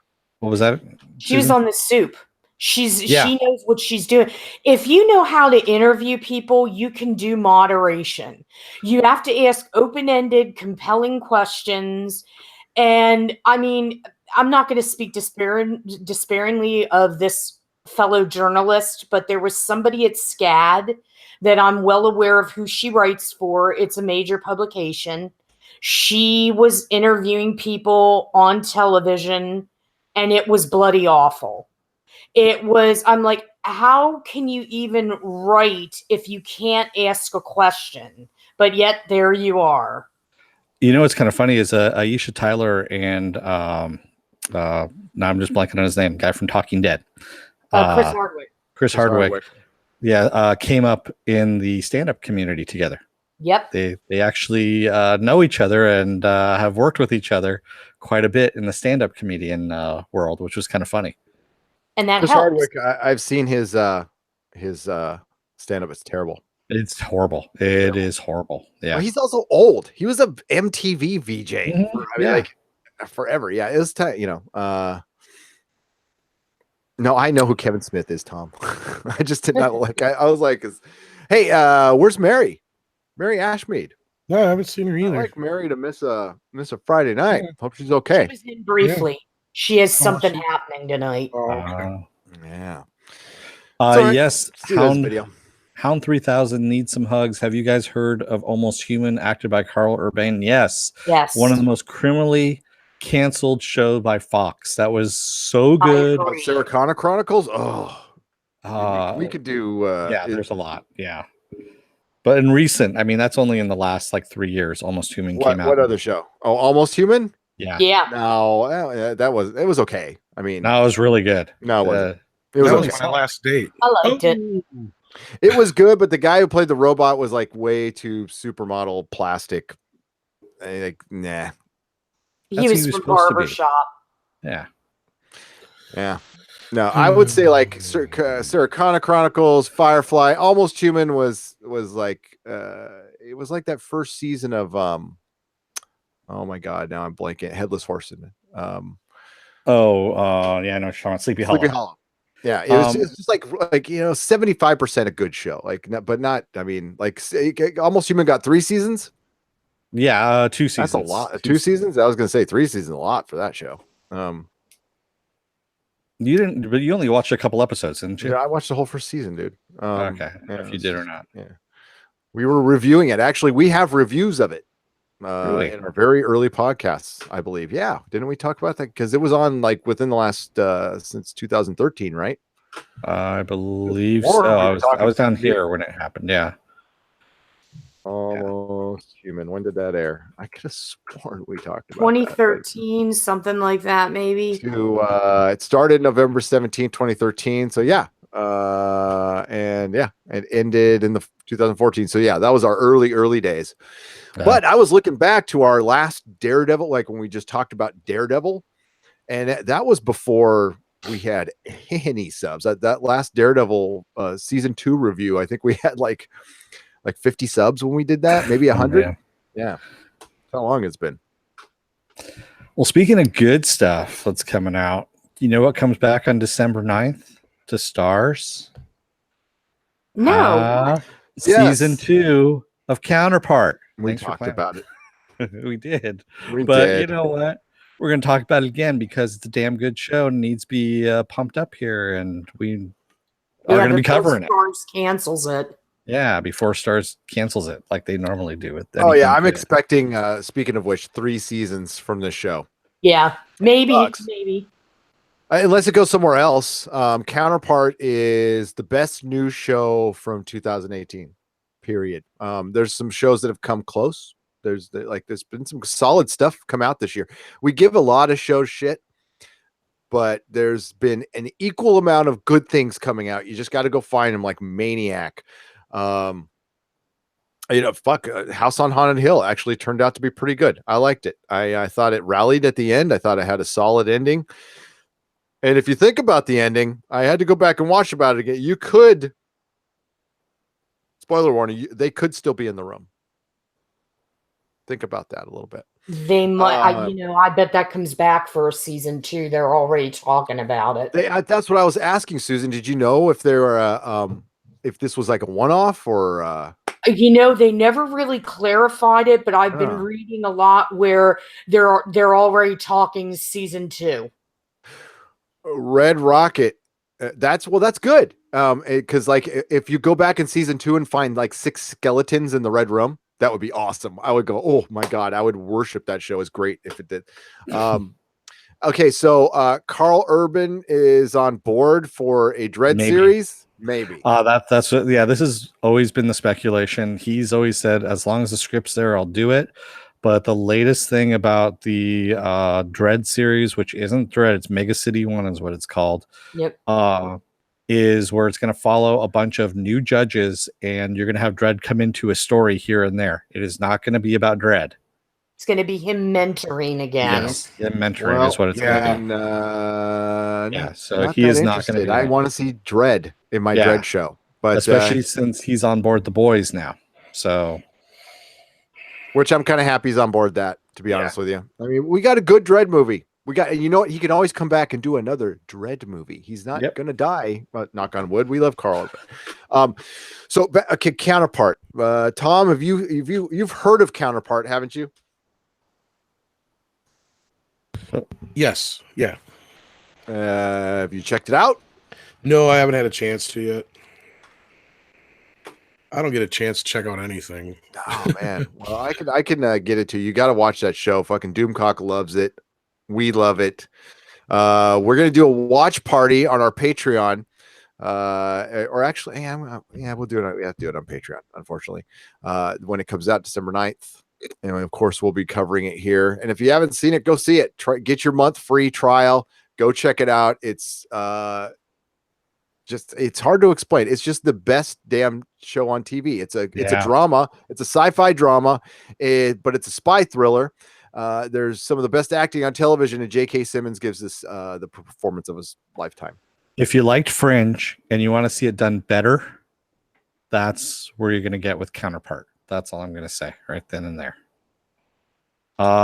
Welcome, Mary Ashmead. Hey, what's up? She heard me talking about her. She did. You didn't have to come in. I was just, we noticed you were gone. That's all. That's good. I notice when people are gone. I keep a tab on when people are in the chat. I'm always looking at the chat. We do have to read some more. What other news do you have that's current that we haven't covered already? That is good. I'm going to go down to, so Enrico Colante, who played the father on Veronica Mars, he's set to reprise his role on the Hulu version of this. Well, they're not the Hulu version. They're actually going to be continuing it on Hulu, I should say. It's a limited series, 8 episodes. Yep.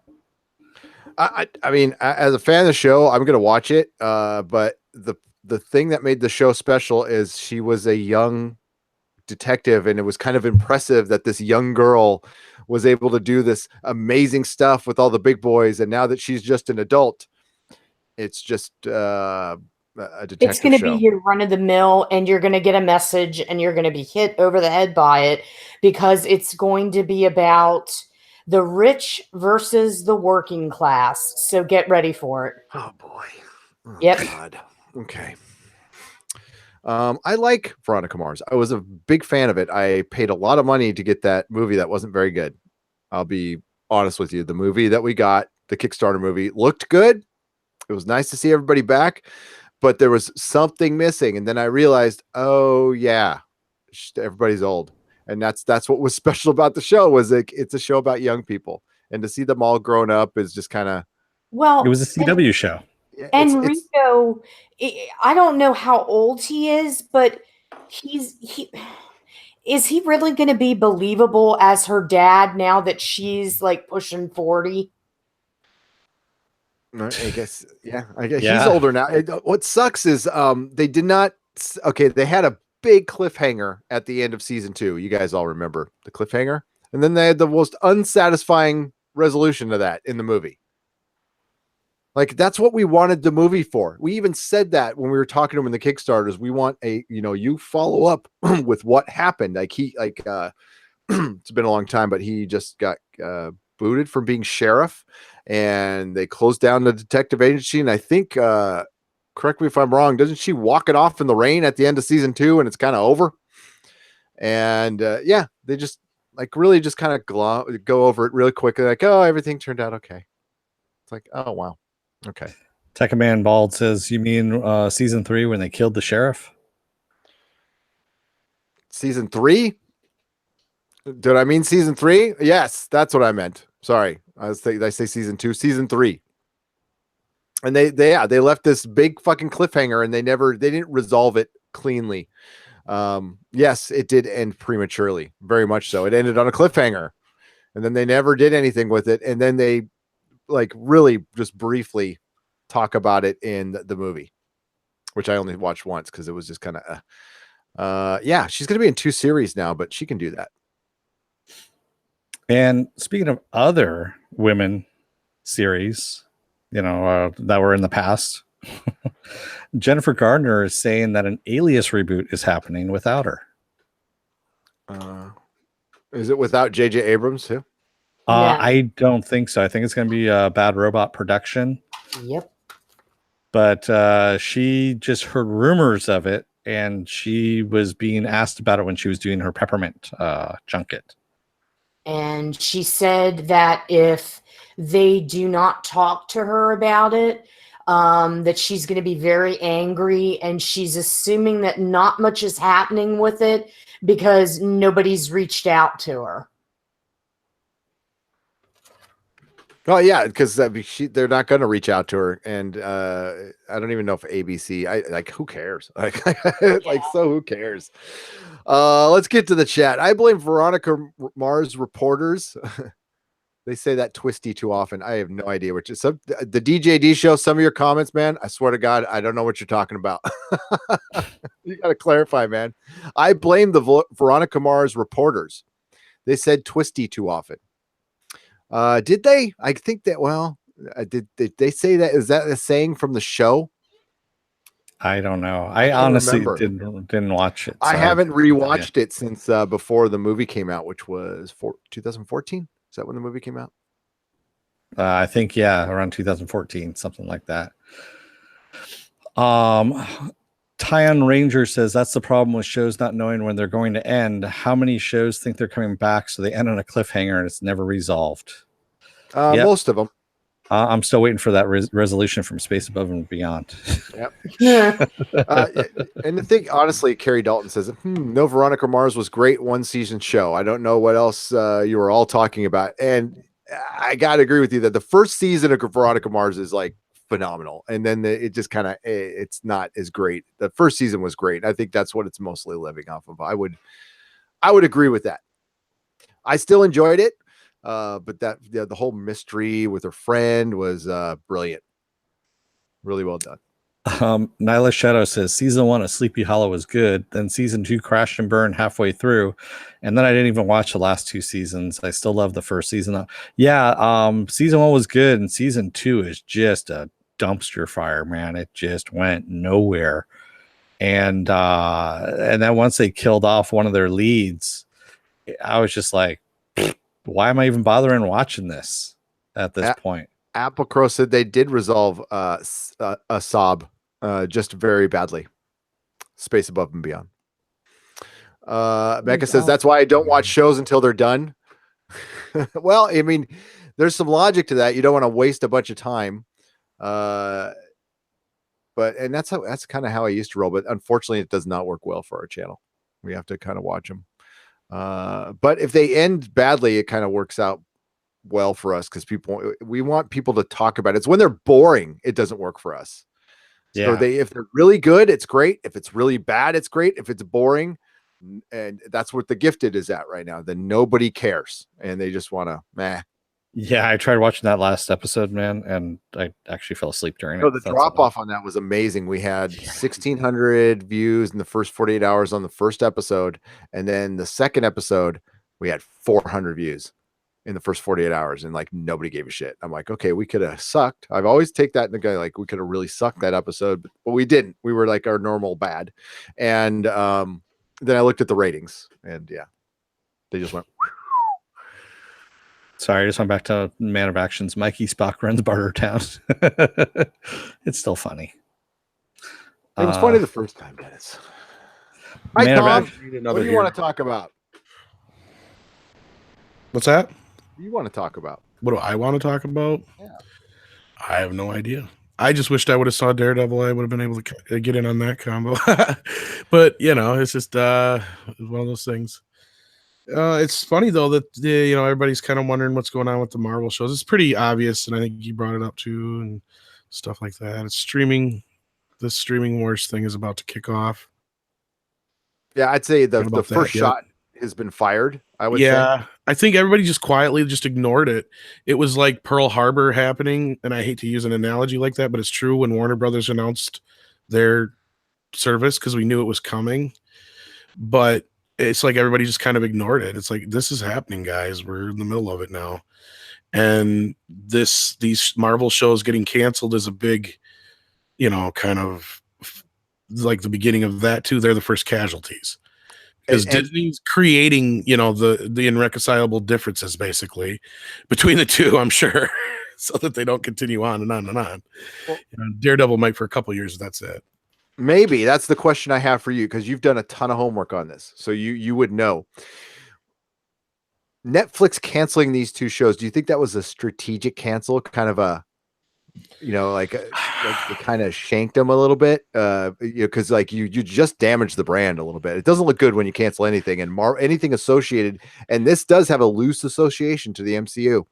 It could be because they're not getting along. It could very well just be that. It could be one side or the other making demands that are causing the other side to walk away. That's very possible. A show getting canceled for creative differences. I've seen showrunners fired for that, but canceled? That's why I said irreconcilable differences, because that's to me what it is. It's the same thing when you get a divorce. It's like, we don't want to say what the problem is, so we just say this. It's creative differences. Yeah, we always talk about creative differences on this show and how it's just bullshit. Yeah, it's a broad. Well, the truth of the matter is Disney went out and had some dinner with Amazon. And they found a condom in the chair or somewhere on the floor.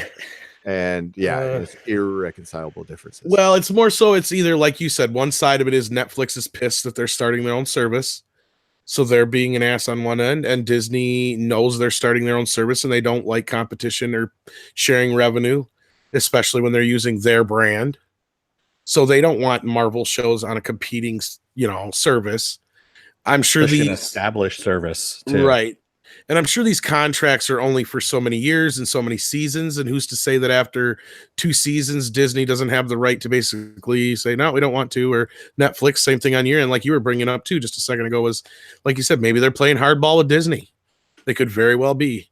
Because Disney and Netflix had a very good deal for a long time. Like you said, it was almost like a marriage, because it was almost like one caught the other one cheating. And it's like, it's kind of the same, but it's more like Disney cheating with themselves, basically, because they don't want to compete with anybody. They got their streaming service coming, and I'm expecting any day now we're going to hear about a more adult-oriented Disney streaming service, or they're going to make a play to maybe buy out Hulu. I have no clue what they're going to do, but see, that's what gets me interesting to see. What's that?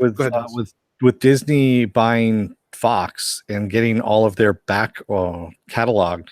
Mm-hmm. A lot of the stuff being adult-oriented, R-rated material, like Deadpool, Deadpool 2, that kind of stuff. Right. Where are you going to put that? You're not going to put that in a streaming service if you're just going to do PG-13. Exactly.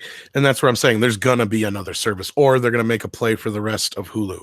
Because once they got us control of Fox, I think now they control like 63% of Hulu. Yeah. But like Andre always points out, they're not going to want to share that other, percentage with everybody else. That I don't know the exact who else owns the rest. I know Universal owns some of it, and Comcast is the other. That's Comcast. Universal. Yeah, sorry. Yeah, and then I can't remember who else owns it. There's one of the other. Maybe it's Warner Brothers. I think it is Warner Brothers. Yeah, and that's another reason why they're not going to want to compete on the same service with that. So something's going to happen there. Either Hulu's going to break apart. Well, what I heard is Hulu becomes Disney's pretty much. It could. Completely. That's what I'm saying. They might buy out the other two. That's very possible. I know Sky was a big part of this deal too, and that's kind of falling through. And then there's this other deal that I haven't really got to research yet, to where China has something to do with possibly wanting to block the Fox Disney merger too. But I haven't had a chance to really get into that yet, so I can't really comment on it. But that's a plausibility. But it's not going to probably affect anything outright. I know Disney is talking to the block of American companies. Fucking that I have a problem with. I know Disney is talking to the European courts right now over Sky, and they actually had their review of the deal get extended out to November. Is what I read, and that was, I think, last week is what I read. And so they came up with another argument why it was good, and so just to allow the European Union to okay or give their blessing for the Sky takeover. Right. Is Netflix still in trouble because their I think it was their second or third quarter wasn't showing well, and they keep on making these shows, but they're not turning a profit. They gained 7 million subs in September, so I think they're. Yeah, I saw that reported today. Actually, there was an article. I put it on the Tights thing, but it was like last minute.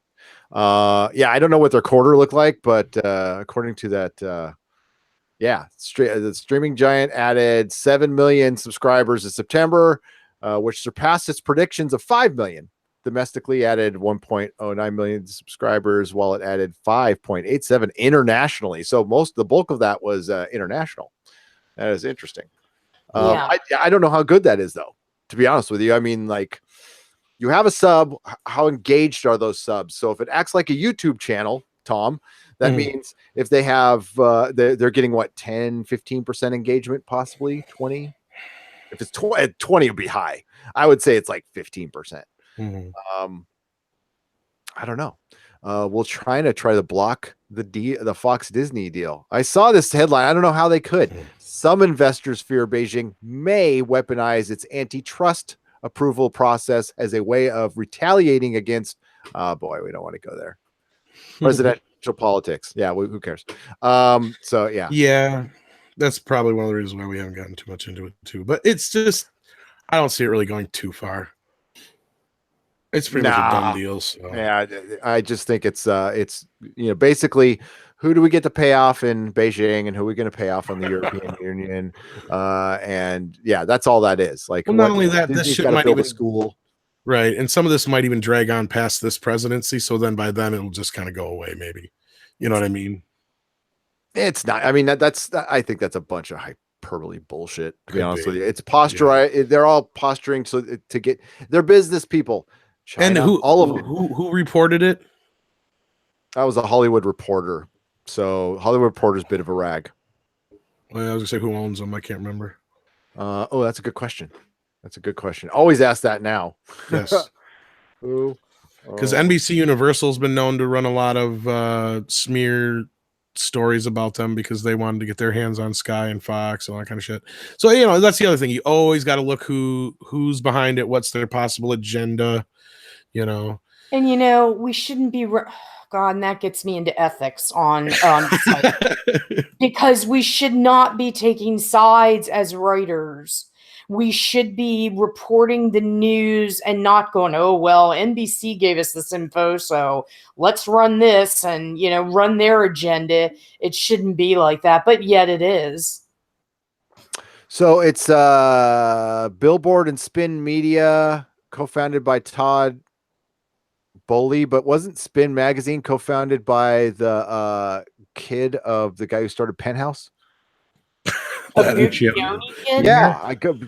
Guccione Jr. started Spin Magazine.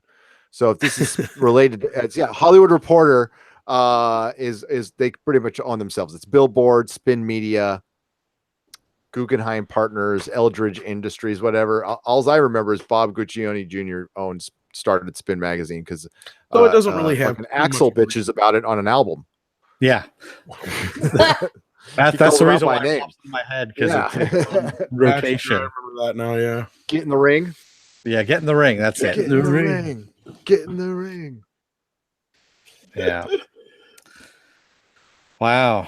Yeah, it's going to be 5 companies owning everything. This is bad, people. I told you, it's like awesome. Marvel gets the X-Men, and we end up getting screwed and having to pay twice as much. The only way we win is like be really picky with your streaming services, and that's where we come into play. That's where we will help you. We will tell you, I mean, as best as we can. Our tastes aren't always going to line up, but we'll try to be as honest and real as possible as far as TV shows, what to watch, because this is your precious time that you cannot get back. So and yes, when we see something good, we'll scream at the high heavens about it, and we'll shill, and we don't get anything back for it. I don't give a shit. But we'll also keep you from like bitching about the Titans, which we might as well hear Dennis's thoughts on the Titans at this point. 2 hours. I was going to say, did you want me to do Titans now? Because go for it, man. So Titans episode 2. I'm not going to spoil it or anything like that. It was very I already dark. did. Yeah, I know you spoiled it. I was bitching to Gary about this in our very long pre-production meeting, and Susan came in and she was like, "Oh shit, is he talking about this again?"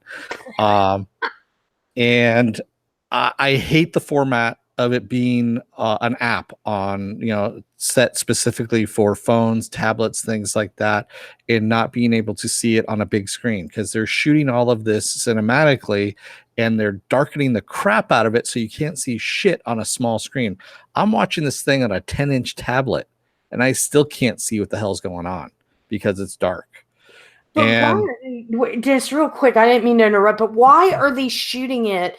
I don't want to say on an antiquated medium, but now it is antiquated because we've got HD and all the bells and whistles. And much like pan and scan, they should target to their audience and devices, right? they should. And I don't know why they're doing this, to tell you the truth. I think it's just, well, I know why. I take that back because of who's involved in it. And the people that are involved in it are still old school. They're hangers on that shouldn't be working. Akiva Goldsmith. Yeah, and the dialogue is fucking horrible, just really badly written and hackneyed. It's from the 90s. I'm sorry to say. I would like to be more gentle on it because I love these characters, but these aren't the characters that I know. It's just really poorly done, and honestly, Gary, I just gotta say I'm glad I'm not paying for the series, for the the service at the moment, because it's Channel is your donations go towards the payments of the streaming services we watch, so we do appreciate it. Yeah, exactly. And otherwise, I would have dumped this channel, that service, DC Universe, automatically just because of this. It's this episode. I mean, granted, the guy who plays Hawk, Alan Richardson, he played Aquaman before on Smallville. Just if you guys remember that, I actually like the actor. He's a good actor, and he does a good job as Hawk and Hank. The Hawk and Dove do okay acting wise in this show. That's not the problem. The acting actually, well, it's not really the problem. It's the writing. It's the writing. Yeah, it's the writing and what they're given to deliver. And there's things in the episode, like Gary was saying, that do work idea wise, but it's not coming together again because the writing sucks, the directing sucks, the editing's horrible too, and then everything's dark because you're doing everything in this DCEU gritty bullshit, realistic universe thing, and it's like, no, they're superheroes. Yeah. And exactly, fuck Batman. And sorry, I'll let you go. But the reason they go dark also, and Dennis knows this, I'm just repeating this to the and so does Tom and Susan, is they're hiding the bad fight or they're hiding mistakes that could be made in fight choreography and special effects mistakes. Now, there wasn't a ton of CG, but there was a bunch of fighting. And all the fight and anything in costume is done at night in the dark, cranked. I mean, you cannot see shit. And just to tell you, I when I do thumbnails, I try to pick a picture that nobody else has picked. I don't use any promo pics or anything like that. I try to find my own image just so we have something unique to show. And I try to find it within the show. And I had to I had to adjust the color. I had to crank everything up in Photoshop to the maximum letter. And it's still, you can see artifacts in it. It is so dark. And maybe it's because they're ashamed of the costumes. Now the Dove costume, the cape looked like little foam wings. I liked it. I liked the costumes. Her cape looked like foam wings. I was like, you can totally tell. I didn't mind the Hawk's costume at all. I thought it was great. And she, again, what was her? Minka Kelly. She was great as Dove. I actually thought she was really good. She was the standout, but her writing was like bad. Yeah. Well, they made her, for one, I mean, like, dude, he's beat up. He needs a hip replacement. He's had 3 concussions. She doesn't have a scratch. Yeah. Not a scratch, not even a limp. And she's like 110 pounds soaking wet, maybe. you know, and yeah, I know some people don't like when I point that out, but I have to. They are supposed to have superpowers in the comics. Okay, they get their powers from the Lord of Chaos and Order. Yeah, And they're supernatural powers, and they're actually supposed to transform their costumes are actually a part of their powers, and they actually transform onto them. They do not slip on and off costumes. and That is what the whole deal is. they're just vigilantes in here, and mind you, this isn't CBS adapting or ABC adapting. This is DC Comics making their own stuff and depowering their own heroes. Yeah. And at this point, it's a lost fucking cause. If we can't get Warner Brothers, DC, the people who actually make the comics, to like go full comic book, DC fans, I'm sorry to report that you're not going to get what you want. Yeah. Or unless you like this, and if you like this, then okay, groovy. But I can't wait for the Wonder Twins series. Oh no. I will say that I forwarded Doomcock. I've requested. We can look this as a that he watched the first two. I think he can. I just think he might. I'm not promising anything for him. I don't want to put any pressure on him. I think he would probably get some good material out of it. He would. Yeah. Tarka Jedi says hashtag bad lighting, bad writing. Yes. And yeah, it sucks. Dennis and I both love this comic book. Okay. I really wanted to see this good. And these are supposed to be like, it's supposed to be, you know, the original, that comic, the cartoon that came out in the mid 2000s really captured what the Teen Titans are.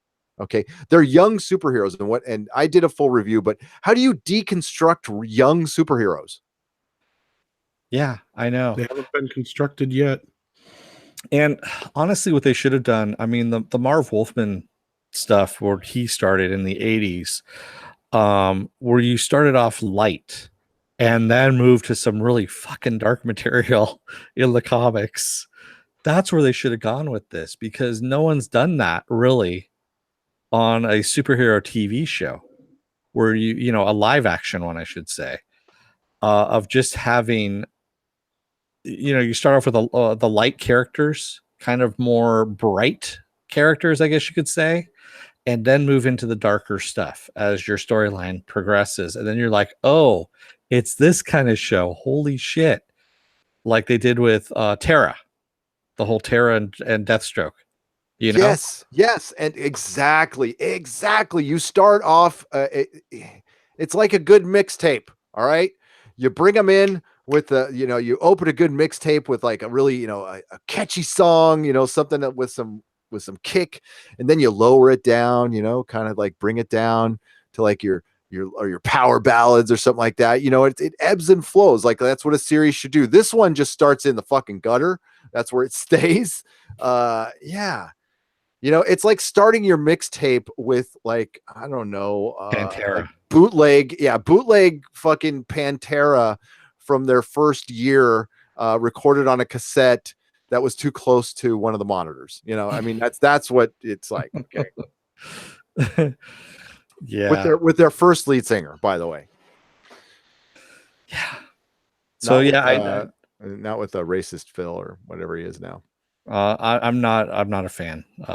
Let's just say right now. I used to like Pantera back in the day. Oh, I'm talking about Titans. How's your father just made me feel old? What's a mixtape? What's a mixtape? He's fucking around. He knows what it is. But no, I got to say this about what Gary said about why is it only on a phone. That may have something to do with AT&T. Maybe that's the way they want it. Because I don't know why you wouldn't want to put it on like the Fire Stick and the Chrome deal and all that kind of stuff. It's not on. You can watch it on your computer. PS4. Yeah. Universe, you could watch it on your computer. I mean, it's still, I mean, I'm so used to watching dark. everything on my screen, and then having it dark, and then also it's letterbox too, which just kills me, man. Because I'm like, it's shot cinematically. What are you watching it on? Are you watching it on your phone? No, I'm watching it on my tablet. On your tablet, okay. Can't you sync your tablet to your TV? I'd have to set up Google Chromecast and all that kind of stuff. You which are I don't have. 2017, Dennis. I know. I haven't upgraded my TV, man. I just had the 1080p. I don't have the 4K yet. Well, dude, they've had smart TVs for like at least 2 years, right, Tom? Yeah, my 4 years, TV's 5 years, 6 almost years. 5-6 years old now. So The Yeah, but DC streaming service, yeah, it should be on a TV. If Sorry, it's not Tom. on like Amazon or PS4, I'm not gonna deck around with it. yeah, I mean, I have Fire TV. That's what I stream everything from to my TV, and I was looking for an app for it, to put on there, and they don't have an app yet. And I'm like, come on, man, what's going on? That should have been the first thing you guys did. Well, you're streaming it on your TV, so you don't even have a web browser on your TV? I do have a web browser, but it's really freaking slow. It would be all jerky and stuff. I know that, so that's why I just do it off the tablet. It's really weird. Be different. I mean, like the RAM might be different, but once you get to the website, it should be fine. Is it on Roku? That's a good question. I don't think it is. I don't know. It's on Roku. I don't think it's on Roku. It's not on Amazon, the Fire TV, and it's not on. There's another one that's out there, and I can't remember what it is right now. I'm sure they're going to make some deal. I think. Well, you know what? Tom has brought that up. That what CBS All Access, did that deal with Amazon, and that probably saved their ass. Really, they're going to have to do that. Like HBO Now and HBO Go, or HBO Go was just shit until it got to Amazon, because it was the worst app ever. I remember you couldn't get through an episode of Game of Thrones without being herky jerky, and I don't know if anybody else experienced that. And DC streaming's like I'm on my computer, so it was fine. I haven't had a single pause or anything. But my phone I got my TV like does all that shit. So my second channel will be the Esoteric Show. Gary, many people have no clue where my sentences come from. That's okay. That's what makes you, baby. What does esoteric mean? No, I'm kidding. No, I Honestly, don't fucking know. What a file that with mixtape. File that with mixtape. Let me Google that. Watch High Fidelity to learn mixtapes. I love High Fidelity. I love that fucking movie. Yeah, mixtaping. And he actually explains the mixtape very, very well. He does. I have made many. Actually, Mrs. Nerdrotic has a lot of the ones I made for her. I'm sorry. At a stalker level. Yeah. Thanks. So romantic. I want someone to make me a mixtape now. Silhouetted Animator says, starting out your mixtape with ambient black metal from a garage band. Yes. All right. Yeah, I got my cassette player. I can just fire up my Ibanez right here. I was just going to say, does anybody even have one yet anymore? Right there. I have one downstairs. I have all my cassette tapes and all my punk rock. Like I had to, because like I have a bunch of punk rock bootlegs that are only on cassette tape. So that I recorded. Mako says, that is your opinion, Gary. I've seen many good reviews too. I like the show and I'm a huge DC fan. Oh, there is a bunch of good reviews, and they're at the usual suspects. IGN, especially when I read the IGN, and I've noticed a similarity and yes, it is my opinion, Mako. I've noticed a similarity between all the reviews. All of them point out how Starfire is the best character in the show. Have you noticed that? Every fucking review is ever by far the best character in the show. She shines through, and it's really just, although she was only in 5 minutes of the first episode, she's not in the second episode at all. But trying a little too hard there, are you? Yeah, she's not the best thing in the show. She's barely in the show. She's not anything in the show yet. You can't say good or bad because she gets shot at, blows some guys up, doesn't feel bad about it, and doesn't act like Starfire at all. So I guess if you don't want somebody to actually act like Starfire or be anything like the character in the comics, then I guess she's doing a good job. And I did see a leaked picture of her in a different costume. Oh yeah? Yes. They're all supposed to get their costumes. Starfire runs Barter Town. They're all supposed to. It's well, I'm doing the recap again. They basically are going to build things up slowly and be a fully actualized team in the last 5 minutes of the last episode. Yeah, that's my guess. That's where they're going with this. That's what they did at Cloak and Dagger. That's what they've done. Actually, that's why they're canceling Netflix shows, because at the end of the Netflix show, it's like, all right, by the next time, we're actually going to get Iron Fist. I know we told you that last season, but this season we really mean it until we cancel it. You know what it is? It's that you've seen that commercial with the it's the insurance commercial with the dude in the fisherman's outfit with the dollar bill. It goes, almost gotcha, almost gotcha. That's what it is. That's what Netflix is. You're right. Almost man. gotcha. It's okay. You know, I'm interested to hear what I'm sure many DC fans are mad, but nostalgia gets you. Talk to me in a couple of years when you look back on that, and maybe it's a rough season and they get rid of Akiva Goldsman and they right the ship. But I even saw in an Audio Video Club article at the end of it, they were talking about Akiva Goldsmith being in the writing room for the Picard series, and they said, "Could you please remove him?" So even they don't like him. It's not just me. I'm not the only one. Doomcock hates him, and pretty much every nerd I know who is aware of him. Yeah. AV Club is legit. Their stuff is really well done. I'd say he's in the Midnight's Edge Rogue Gallery as well. Yeah. When Patrick Stewart tweeted out that photo with all the people in the writing room, and everyone was like, "Oh no, fuck that," because that looked like a horror story right there. I mean, Michael Chabon. Yeah, Michael Chabon, Akiva Goldsmith. Well, that's a question right there. Michael Chabon is a novelist. That's what he's known for. Now, I'm not saying that novelists can't transition. That's not what I'm saying. But how does he know the medium of television? Amazing Spider-Man. That's or Spider-Man. Sam Raimi's first Spider-Man. He did that. He came in for Spider-Man 2. Spider-Man 2. Take that back. Yeah, He Spider-Man drafted Spider-Man 2. Yeah. He's credited too. He didn't they didn't use much of it, but yeah. And supposedly his script was shit. Complete and total shit. When it's a difference, and I can speak to this because I'm an editor, there's a big difference between writing for novels, writing for publications, writing for TV, and even writing for film. You have to be able to move within the mediums. Mm-hmm. So if he can't write film, what makes them think he's going to write good television? Because he knows supposedly about comics, because he wrote Cavalier and Clay. I'm not kidding you. This is their exact reasoning. And so they're looking at it as this stuff that he's doing for TV, the sci-fi stuff, is just like comic book stuff. So he should get it.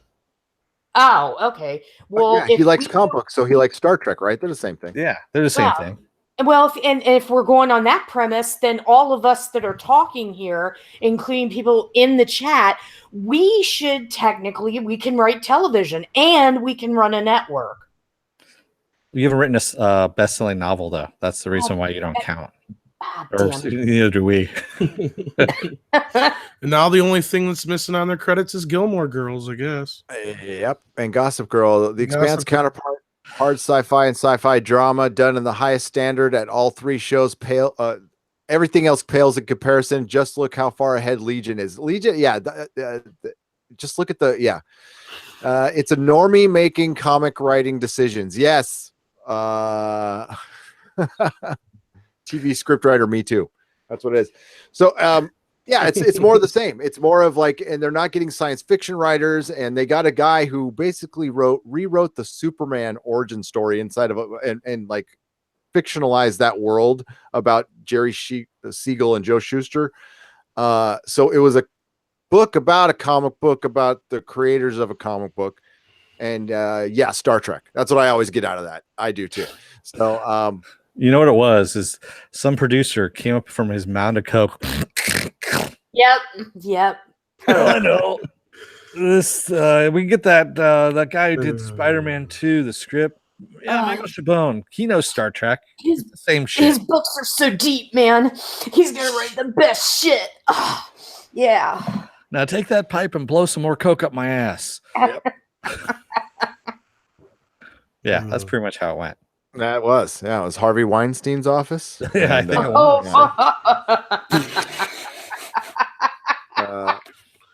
You're going straight to hell for that one. Yeah. Yep. Oh, shoot. All right. Coke butt chugging. Yes, we are at that portion of the show. Actually, It is that okay. time of the evening. So I'm we're gonna on the try. home stretch here. So what we want to do is we want to talk. We want to just do the chat for the rest of the time. Yeah. And I got a Yeah. question. I thought this was a good question. Maybe people won't, and that's fine. But Apple Crow, just in passing, talked about, I was a normie for a little while, and then I saw Star Wars, and I was never the same. And I'm like, what is your nerd origin? What is the thing that happened? Not like, okay, we are all born nerds, but when did you realize you were a nerd? What was the thing that really kicked in the like, okay, I'm going to be a nerd? And back when we were young, that was not an easy thing to shit, I'm a fucking nerd. That's basically what we used to say. It's like, Mhm. fuck, god damn it, I'm gonna have to hide my comics, and when a girl comes over, I gotta kick the comics under the bed, and and so Well, what is your actually, nerd Captain- origin? Well, actually, Captain Kirk's code was actually 4357. Oh shit, I'm a nerd. Something like that. Yeah. So like that. So that's what we want to hear from you in the chat. In the meantime, while you guys are thinking about that, Dennis. Yes. Well, Tyan Ranger actually says nerd origin. My sisters made me watch Star Wars at 3. Hooked on nerd stuff since then. Watched every episode of TNG on TV with my parents and never looked back. That's what we're looking for. Exactly. That's what we're looking for. Nerd virginity. I like that, Joe. Yeah. I'm gonna go with mine. How about that? Mine was, my dad used to own a health food store in San Francisco, health food restaurant, I should say, which was kind of odd in the 70s. Yeah. I'm actually being facetious Something odd in San Francisco. I know. there. Yeah. You know what? And so it was in this building that right next door was Long's drugstore. So before CVS and Walgreens and all that, we had Long's drugstore, if you remember that. Yep. Yeah. So drugstores back then were kind of like, they were kind of transitioning out of the 50s and the 60s where they had, everything in there. Like you could buy clothing, you could buy, malts and all kinds of crap like that. And you could also buy comics on a spinner rack. A spinner rack. On a spinner rack. Exactly. And so I must have been about 3, maybe 4 years old. And I remember my sister walking me over because I wanted something, they were they were distracting me because I guess I was being kind of an asshole at the store, which, hey, you know what? You got a 3 or 4 year old at a restaurant for a couple of hours. Yeah, he's going to be a little bit of an asshole after a while. And so there was either a toy or a comic book. I picked a comic book. It was a Spider-Man comic book. And I believe I never looked back ever since. Nice. I like that. Let's get to the chat. You don't remember what comic it was, Dennis? I don't remember what Wow. comic it was. I just remember it was my first Spider-Man. comic. I was 3 or 4, man. So yeah, yeah. Those days are gone. I was told I was a nerd by others, and you just accepted that, Marcus Kahn? I was too, a lot. I was called Space Cadet. I was called all kinds of shit. Barry Geekler. That's what I was called. Oh pretty crap! much I never thought forever. about that one. That's a good one. Really? You've never thought about that? Never did. That's a good one. Yeah, it's so fucking old. No. So I've been called Barry Geekler since I was, And then when I finally grew a little bit and actually just got the nickname got boring, people called me Beak. That was my nickname in high school, was Beak. The Geekler. Barry Geekler, yeah, forever. Richard Busutil says, I realized I was a nerd when I first watched TMP. What is TMP? The motion picture? The motion Star Trek, the Star motion Trek picture? picture. There we go. Slow motion All right. picture. EMP. Yeah. How about you, Tom? Have you come to terms with your nerdness yet? Well, you want the origin story? Yeah. It started with. I was trying to find the exact date, but I couldn't. I know it was in at least either late 83 or 1984 when Superman 2 was on television for the first time. I fell in love with it. And then also around that same time would have been the first time I seen Star Wars, probably on video, I think. And then my first comic book was the infamous Spider-Man comic book that was printed without the comic code because it dealt with the drug story. Yep. Oh yeah, yeah. And I think they gave it away. I can't remember if it was at because I wasn't in school yet, so it had to be somewhere else, I think. Or maybe I was. Maybe it was like real early on in school. I'm trying to remember what year it came out. But yeah, between all those things and then just finally realizing that there was only a select group of people in school that I could nerd talk with, like, oh, these guys know the movies I'm talking about, like Ghostbusters and Superman and Gremlins and Jaws, and I like those guys. And this next thing in Star Wars, just all the same kind of things in common. You realize, oh, we're the smaller group, but hey, at least we're a group, I guess. So you realize you got friends then, and that's, I suppose, when you get your friends is when you kind of realize who you are, I guess, in a lot of ways. I don't know if you guys understand. Yeah. Totally. Yeah.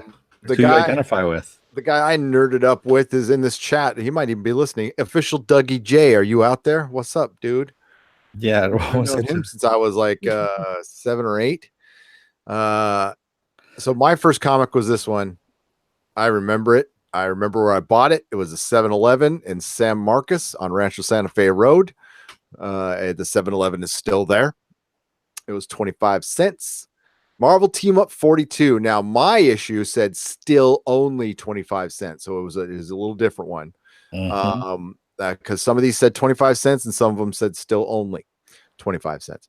And yeah, I was hooked ever since. And he takes on like an evil. There's Dr. Doom is in this one, and Scarlet Witch, and there's an evil pilgrim, and they're back in the 1600s and the Salem witch trials, and their Vision goes to save his woman. So get off your hands off my woman. He's singing Led Zeppelin and kicking some ass in the 1600s. Yeah, no, it's a fucking look at that. Look at that. There's like a fucking flaming bird on that, and Spider-Man, and like, what is there not to love about this fucking comic? It's beautiful. I saw it and it like sang to me. I was like, I don't know, I was 6 and I'm like, I don't know what this is, but I really like it. And then I saw Star Wars and it was kind of over. But I'd also been watching Batman 66 forever, as long as I can remember, and Star Trek on Channel 5 down in LA, and with Tom Hatton always on. You guys don't even know what I'm talking about, but you LA people know what I'm talking about, know who Tom Hatton is. And I've been a nerd ever since. So since I was like 6, I would say since I was 6. Nice. Tarka Jedi says Star Trek original series and movies, Star Wars, Isaac Asimov Foundation series, Dune, DC Comics and Marvel, comic book store in Rocky long gone. Oh, that sucks. That's proper though. That's like solid nerd, especially with Asimov and stuff. That's like smart nerd. So was that then the comic? You said that's the first thing you like saved up your money and went out and bought, or you had a quarter, whatever, like as far as nerd thing, you mean? Well, yeah, that was my first comic, but like realizing I was a nerd, like when I actually came to terms with it was when I was like 10. Well, no, it sucked. Yeah, like I didn't know what a nerd was, but it was when Empire came out, and I was running around wearing my shit proud. And it was right at that transition, like when you wear a Star Wars shirt when you're like a 7-year-old, 8-year-old, it's no big deal. But all of a sudden when you're 12, 13, 10, 11, 12, 13, you're wearing that shit. You're like, that's when you get your ass kicked, stuff, dude. Yeah, that's when you get your ass kicked. And yeah, I get what you're saying there. Yeah, I used to wear a Star Trek shirt in gym during high school. Yeah, I used to get fucked with a lot with that one. Mage Grey Wolf says, what made me a nerd was watching the original Star Trek and Doctor Who with my dad. Yeah, that's awesome. Carrie Dalton can't really point to a specific event. Watch Star Trek with my dad and just watch sci-fi stuff as a kid, and it grew from there. Really didn't think of being a nerd until college. Really? And that could be it. You could be just casually into it, and then it's when you're older, because like when you go full on nerd is when you seek it out. Okay, when like pretty much like for me anyway, everything I watch has to have like a fucking wizard or a spaceship or anything. Maybe the occasional drug deal gone bad, but I don't waste my time with dramas or any of that shit. I am full on fucking nerd. Everything I do has got to have an alien, a wizard, or some shit, a spaceship. If it doesn't have that stuff or a superhero, I'm out. I'm bored. I'm tired. I move on because there's plenty out there, and like we're so lucky we have so many choices now. Dude, back 20 years ago, something like Titans, we would have lapped up and loved it. It was the That's only true. thing we got, but things are different That's now. very true. That would have been Akiva Goldsmith during his heyday too. Yeah. Well, that's the thing, just to go back to that writer's room, that's a good writer's room in 2002. Yeah. Not now. Now, yeah, you're just like, no, flush those guys down the toilet. I know. Right. Davis chat. Davis 404. Go ahead. Wow. Do you $2 super chat for Mr. Roboto? Thank you very much. Do you drink Nerd Tonic or Bud Light? Oh, I saw what you did there. I don't drink, Mr. Roboto. I'm very bored. How about you, Dennis? What do you drink? Do you drink Nerd Tonic? I like that. I don't drink Nerd Tonic. I actually sometimes drink Jack and Gingers. That's what I drink. Sometimes beer, depending on what I have available here. Right now, it's just an empty water glass at the moment. So there you go. Is Susan drinking? You drinking, Susan? I just had an iced coffee, but in my mind, I'm drinking Patron. That's right. Tom, what about you? What are you drinking? I don't drink. I drink too much soda. That's what my doctor tells me. Yeah, that's probably about it. Sundrop is my soda choice, I guess. Davis 404 says birds, goldfish, comics, and ice cream sundaes. And Mike Sider, I still believe I can beat the Kobayashi Maru. Yep. When I liked Gary's story about the comic thing, because that was reminding me of the first time I saved up something that was nerd like that I knew it was like specifically sought it out, and that was I saved up from a lemonade stand to rent Jaws. That's awesome. So I wanted to see it. I was like, just obsessed with seeing it, and it was like this conquest I had. Anyway, so, yeah. Dennis, tell Tom your Jaws story. Oh, you got a Jaws story? Oh, he's got a Jaws story. All right. Yeah, I still have never seen Jaws to this day because, and I know everyone goes, "Oh my God, you haven't seen it." My brother, who was 10 years older than me, thank you for the $5 super chat there, Joe. Sorry, hang on just one sec. When William Shatner starred on SNL and told me to get a life. True. Yes. That was a great moment. Yeah, so yes, I have not seen Jaws because when my brother, who's 10 years older than me, when the movie came out, I was about 5, I believe. And I literally knew the first millisecond of what that fucking commercial was on TV, and I would just haul ass out of the room, scared of it. All the screaming, I didn't know what the hell, So he decided to be the funniest thing in the world to scare the shit out of me and terrorize me, basically doing psychological warfare on a 5-year-old, 15-year-old doing psychological warfare on a 5-year-old. Yeah. What's funny is did the same thing to me with Gremlins, but I actually love it to this day. It Yeah, scared me. I just saw this earlier when I was telling somebody about Halloween. I was like, the shit that scared me most as a kid is the shit I love the most today. Go ahead. Sorry. No. And he, so I got to the point where I still to this day, I hate watching sharks on screen. Can't watch it. Like the Meg, I will not go and see that movie, even though I know it's a comedy for the most part, and not gory or anything like that. I just can't do it. And the funny thing was, it actually kind of pushed me into marine biology. That's what I have a degree in, is marine biology, because of sharks, believe it or not. Weird. Yeah. But yeah, you still haven't seen it though. That's the weird thing. It's funny. I don't know if you'd even get scared by watching it now, but sure, when it came out in 75, that shit was intense. Yeah. I can't believe it didn't get an R rating then. And I'm sure a lot of you out there are like, what? It's not even that bad. There was nothing like that when that movie came out before that. It was just, you had your B movie horror movies like that, but that shit was some realistic, straight on shit. But anyway, no Jaws. Have you seen Sharknado? Thank you, Mr. Roboto, for the $2 super chat. There you go. Don't worry, Gato, Mr. Roboto, for the $2 super chat. No Jaws. Have you seen Sharknado? I haven't seen Sharknado. I've seen bits and pieces of that one, and I just, that one's just kind of boring because the CGI is really bad on it. So that one I'm okay with. So. Hey, Tommelfinger, do you mind if I share this in the chat? Are you still there? I got your link to the Teen Titans fucking stabbing Robin. Is that what you were laughing Oh, at? that's what I was laughing. I just saw a second of it, but yeah, I don't know if if it's okay for me to share it, so I need to ask permission. I'd be more worried about Warner Brothers hitting you. That's what I would worry about too. But if he's like, if you're not going to be a YouTuber and you just wanted to post something up and you don't give a shit, I would demonetize. Well, you don't. I don't think you have the choice of monetizing right now. And if it's not monetized, then there's really nothing. Can they still? They can get monetization for it. They can take it down if they give it a strike. But that very rarely happens unless you're This doing is parody, something. though. This is straight up parody. To a point, but if you're using is it the original footage though, or is it something they made themselves?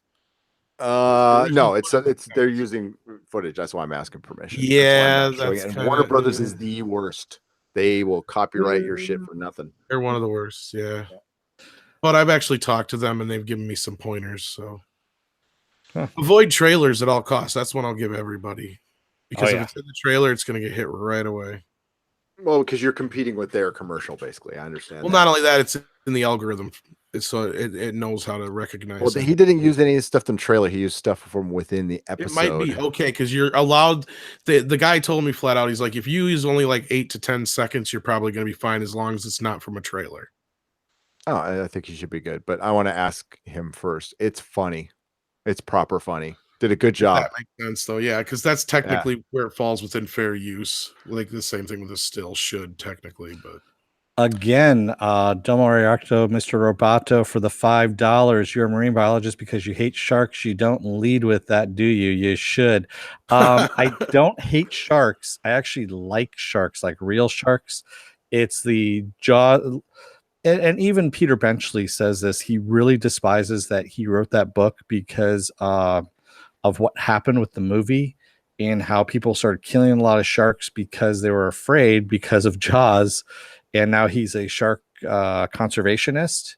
And I am also a shark conservationist as well. So I don't hate sharks, but it just led me to study them because, it was kind of facing my fear a bit of the real sharks and not the, fictional sharks. There we go. I'm a shark conservationist because I don't eat them. Yeah, but Jaws isn't even about the shark. Yeah, it's not. I know. It's about Brody facing his fear of the water. Yeah. The unknown. No, I'm just fucking with me. No, that's cool. I wonder if you watched it now, being like you said with Sharknado, though, how hokey that is, considering the effects now don't probably stand up to the standards of most people. If it would even affect you that way, or if it's just that ingrained in your mind with like you said, it's that music. Ingrained. Yeah. He did a really good job of fucking psychological warfare. Let's just put it that way. That's all I'll say. It's it would take a lot of deprogramming and a lot of drugs probably in order to get me to be deprogrammed. Start with Jaws: The Revenge and go backwards. Yeah, I mean Jaws. The reason I like Jaws wasn't even because of the shark or like it was particularly that scary. I loved how it was shot. I was mesmerized how it was shot because when it came out at the time, nobody was shooting movies like that. It was nothing like that. It was the Citizen Kane of that time period. Yeah, definitely. It was, insane. It was the first blockbuster. It's the first block. Yeah, kind of was. Everybody forgets that too. Yeah. It really was. And then then he came out with Close Encounters, which is my favorite Spielberg movie, and that beginning. That movie is the reason that Steven Spielberg gets residuals from Star Wars. Yeah, why? That bet. Close Encounters. I lost you there. Hello. Yeah, there you go. There you're back. Lost you. Oh, I know why. Oh, I think we lost him again. We lost him again. All right. So why did you ever hear about? Okay, you can hear me now. Yes, I can hear you now. Okay, sorry. Did you ever hear about the bet with George Lucas and Steven Spielberg and why Steven Spielberg gets residuals from Star Wars to this day? Remind me. I think I've heard this before, but because they made a bet that either each other didn't think their movies were going to be hits, and Spielberg said, I think Star Wars is going to be the biggest hit, and George Lucas, Close Encounters is going to kick its ass. So like, all right, well, fine, we'll make a bet. If yours is a bigger hit, I get part of the residuals. If yours is a bigger hit, I get part of the residuals. So that's why he gets parts of Star Wars. That's hilarious. That is fucking hilarious. There's also the famous story that Lucas is one of the reasons why the shark got broke too in Jaws, because Steven Spielberg was trying to show him how it worked, and they broke it because it was still strapped to a cable. That's funny. That's a rumor. I don't know for sure if that's a true story. I don't know but- if this is true anymore, but it used to be. But I haven't been paying attention to his last few movies. What is the only movie Steven Spielberg wrote? Oh. Wrote the story wasn't it Goonies? Or no? and directed. Oh, Something and he directed that he wrote. Wasn't it 1941? Yeah, Close Encounters. Close Encounters. It was. Yeah, you're right. Thanks. Yeah, Yeah, I I don't know if he totally wrote. forgot the Who wrote That's right. 1941? That's a good question. I do not know. That was John Landis? Robert Zemeckis. No, Robert Zemeckis and Bob Gale? Bob. Yep. Bob Gale, huh? Yep. Yeah, you know what? That one holds up surprisingly well. If you go back and watch 1941. 1941.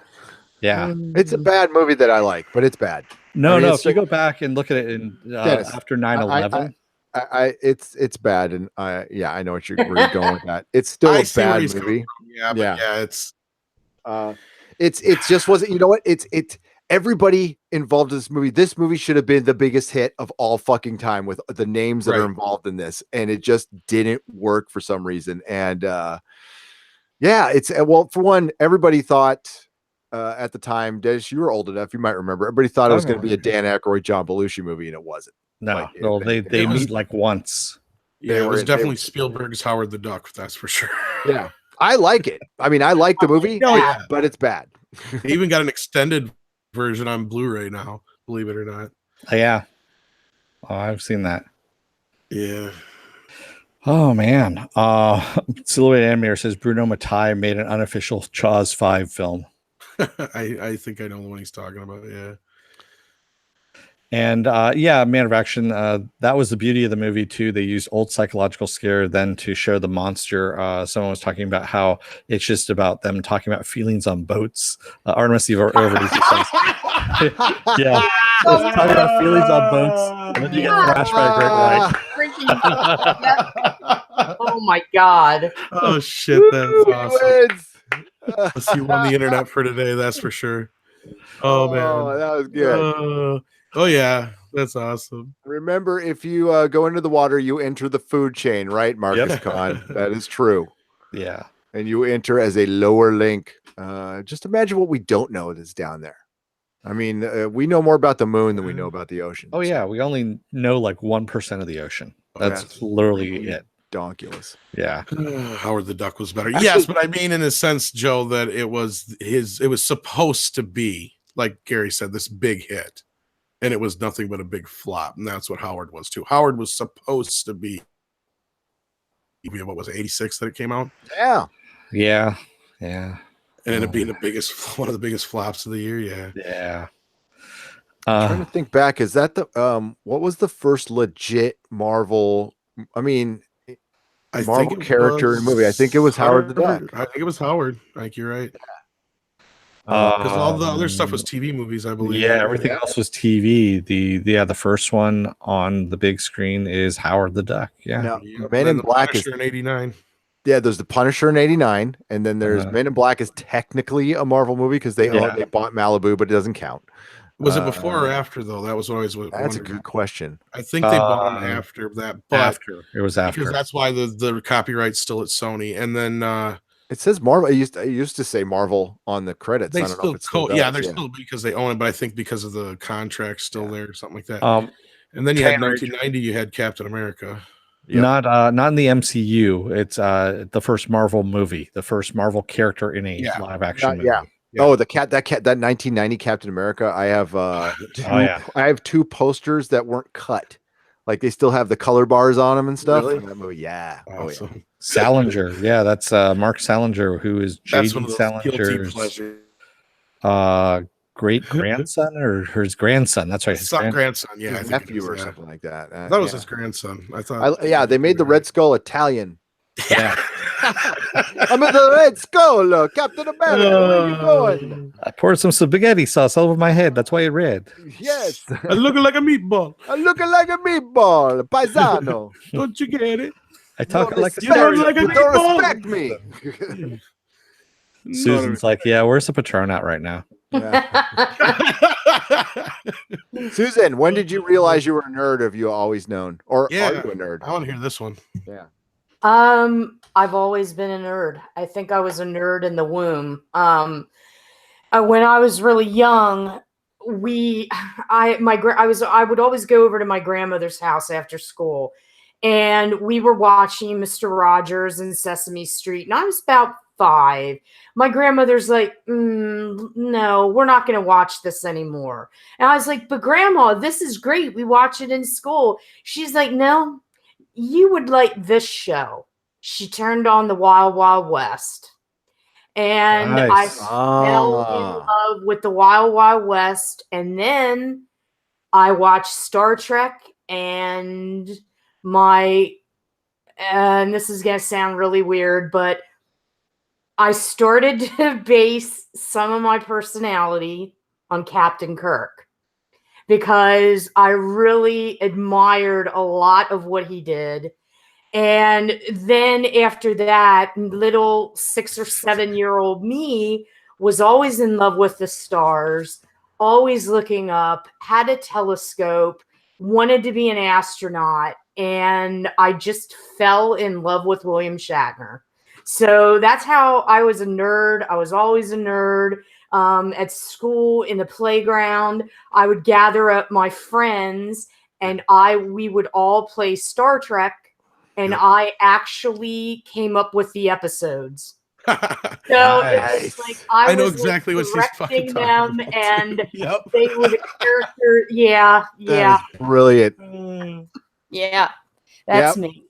Yeah, It's the same thing with Ghostbusters and Star Wars. And oh shit. yeah, me and my friends used to go out and play superheroes, and we get like a garbage can cover, and then like right around the skateboard, your Silver Surfer, and you know. Yeah, and we that's did, like a 6-gun, a pistol.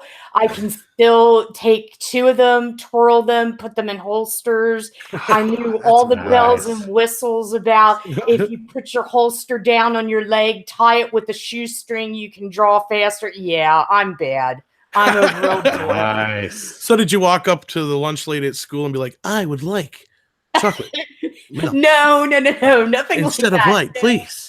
I was just such a little jerk. I mean, it was like I would watch like Match. Haven't you got any goddamn feelings about that? I would watch like Match Game and scream at the TV because I don't know. Shatner would be on there with his then wife, and I was like, oh, I hate her so much. Yeah, that was me. Yeah. I see. Gotcha. Oh. All right, that's a great story. Now we're gonna run our little patron video because we It reminds me of Culver's. I seen somebody told you about that. I was going to tell you about that. Yeah. While that's running, I'm going to thank some of the people in our chat here. Thank you, Tarka Jedi, Tekka Bald. There we go. B. Cluette, Carrie Dalton, Man of Action, Brian Smart, Slurmy Scott. Excuse me, I just lost some people here. Chris Persa. There we go. Mike Cedar, Harley's little sister, Joe. The DJ D Show, Marcus Kahn, Midnight's Edge After Dark. Who else do we have in here? CD Horde, Tyon Ranger. And you know, guys, I'm messing up your names, and it happens. It comes to the territory because, you know, Hooked on Phonics works for me. Mr. B Natural, thank you very much. Who else? Fickle in there earlier. Yes, I saw Fickle in there. Feisty fan. Truth Apocalypse, Doug 34, Silhouetted Animator, and Artemis Over Easy. Hey, Artemis.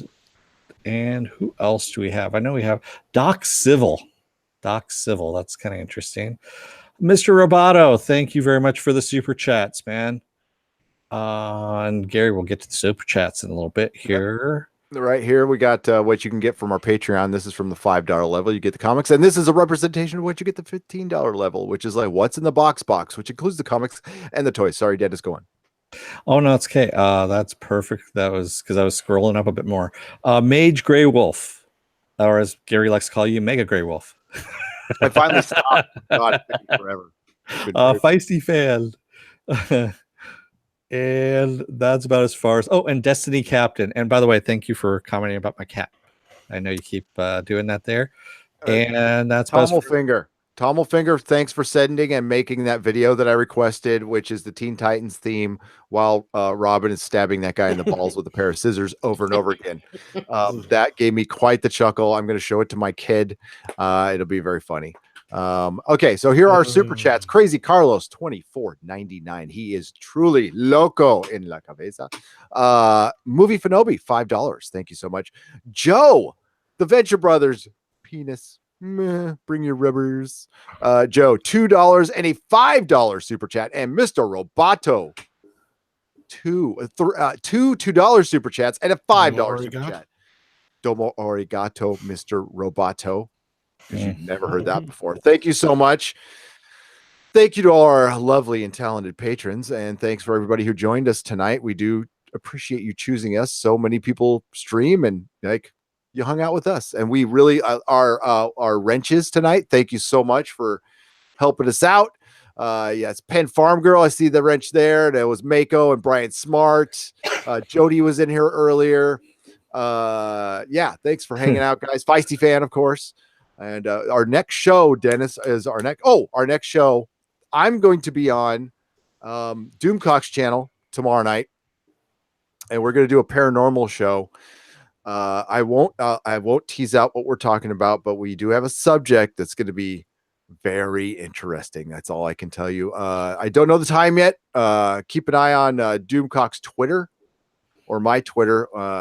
And yes, I'm going to be on Doomcock's channel tomorrow night for some paranormal talk. Yes, paranormal talk. And then Sunday, of course, Doctor Who.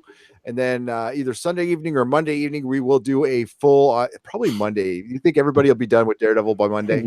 I think Monday's good. Yeah. We'll do Monday evening and we'll do the Daredevil season 1 talk. So please join us for that. Susan, what do you got coming up? Well, I've got, all the things that are 1428 Elm coming up. I have that.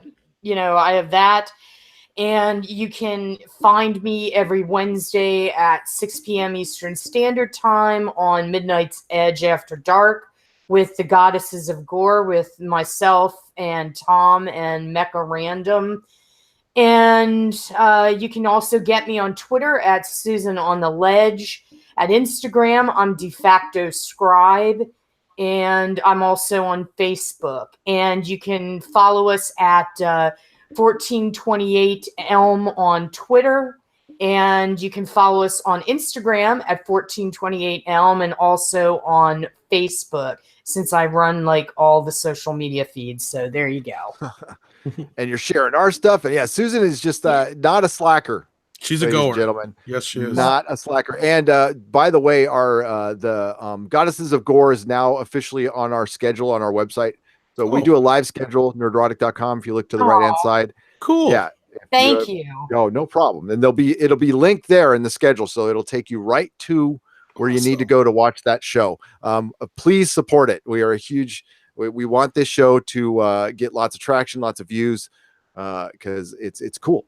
It's cool. Hey, remember, Susan doesn't have enough jobs, so yeah. Please send more jobs her way. Bob, you want me to? I'm available for cons, book signings. Yeah. Bar mitzvahs? Yeah. Children's parties. Grocery store openings. Yes. Yep. Bar mitzvahs, everything. Tom, tell us about yourself. Well, of course, as Susan just said, we have the Goddesses of Gore every Wednesday on Midnight's Edge After Dark. That's where I generally lurk. And we have the Midnight's Edge After Dark podcast we do sporadically throughout the week. No, yeah, actually we do it usually Mondays, Wednesdays, and Thursdays and Fridays, one of the two.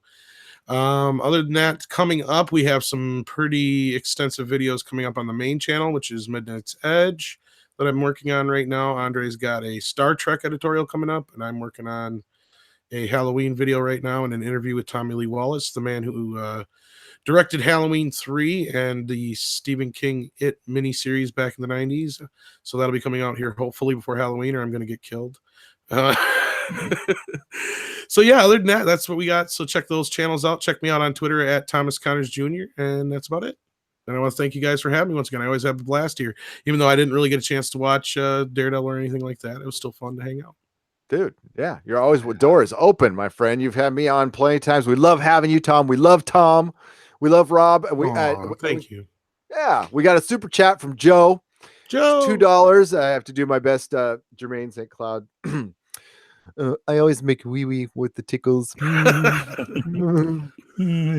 Joe liked my Shatner too, so I'm gonna say that's cool. Thanks. Yes. Thank you, I- Joe. You're awesome.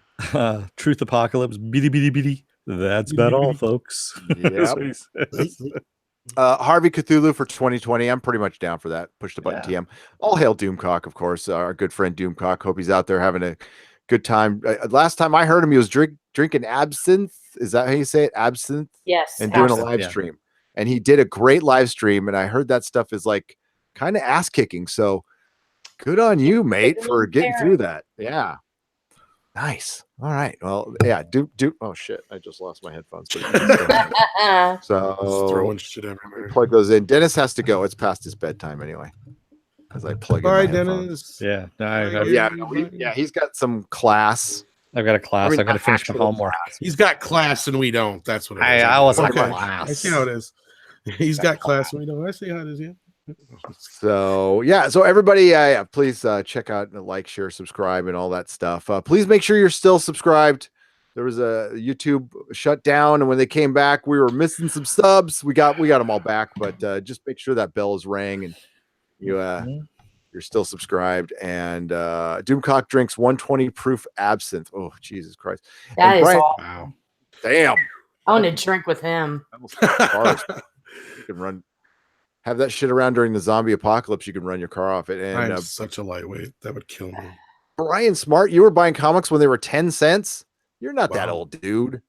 Come on.